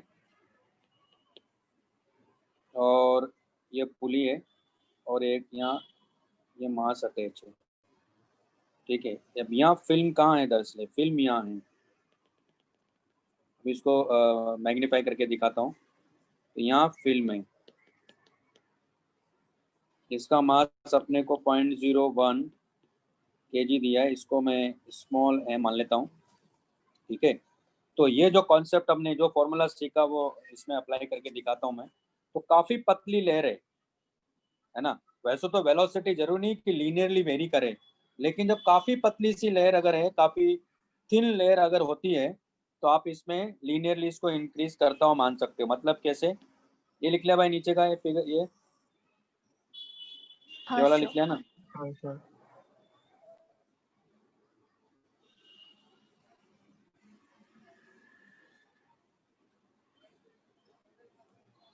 तो ये फिगर एक्चुअली देखो ऐसा बनना चाहिए। ये हमारे पास ब्लॉक है,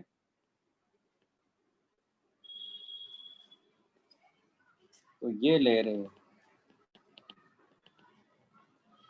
तो यहाँ के जो पॉइंट है सब वो तो रेस्ट पर ही होंगे क्योंकि टेबल पर है। और ये इसको मैं ऐसे बना लेता हूँ और ये यहाँ है, ठीक है। इसकी हाइट अपने को दिया हुआ है h, ये कांस्टेंट वेलोसिटी से जा रहा है। इसका मतलब है कि लेयर जिस लेयर के कांटेक्ट में है, यानी उसकी वेलोसिटी यहाँ ऊपर वाली लेयर की वेलोसिटी v है ना। तो इसका मतलब है कि इस ब्लॉक को फोर्स कैसे लग रहा होगा? फ्रिक्शन फोर्स ऐसे लग रहा होगा। और आगे इसको क्या लग रहा है? यहाँ टी लग रहा है। तो अगर यहाँ टी लग रहा है तो यहाँ देखो आप, इसको ऊपर की तरफ क्या लग रहेगा? टी लगेगा। क्यों? क्योंकि आइडियल पुली है। यहाँ भी टी, यहाँ भी टी, तो यहाँ इसको डाउनवर्ड क्या लग रहा है? M G. यानी टी इक्वल टू क्या हो जाएगा? यहाँ एम जी हो जाएगा क्योंकि कांस्टेंट वेलोसिटी से जा रहा है। तो इसका मतलब है, और एफ को क्या लिखोगे आप? यहाँ एफ होगा हमारे पास में ईटा इंटू ए, और वेलोसिटी ग्रेडियंट यानी फाइनल वेलोसिटी, यानी अपर लेयर की वेलोसिटी v है, लोअर लेयर की 0 है, और उसकी हाइट h है -0।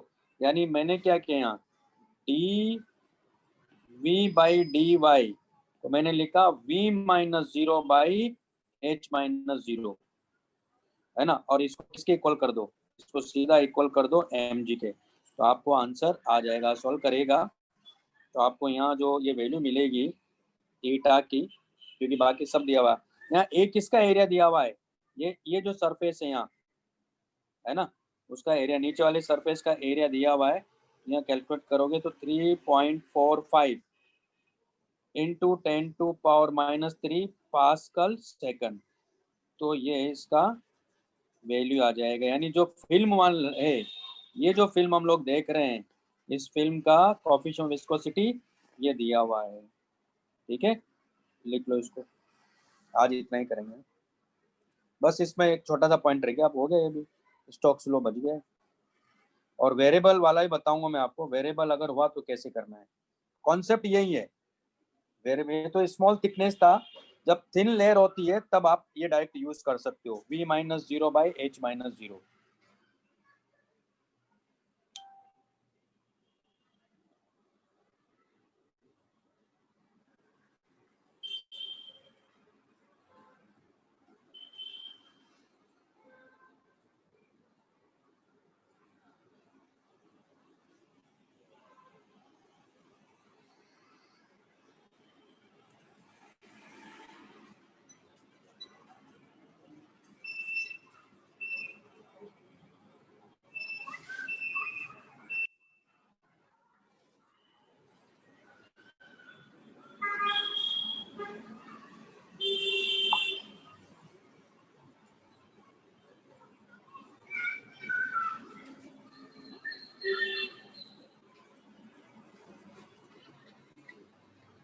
चलिए फिर, ओके बाय।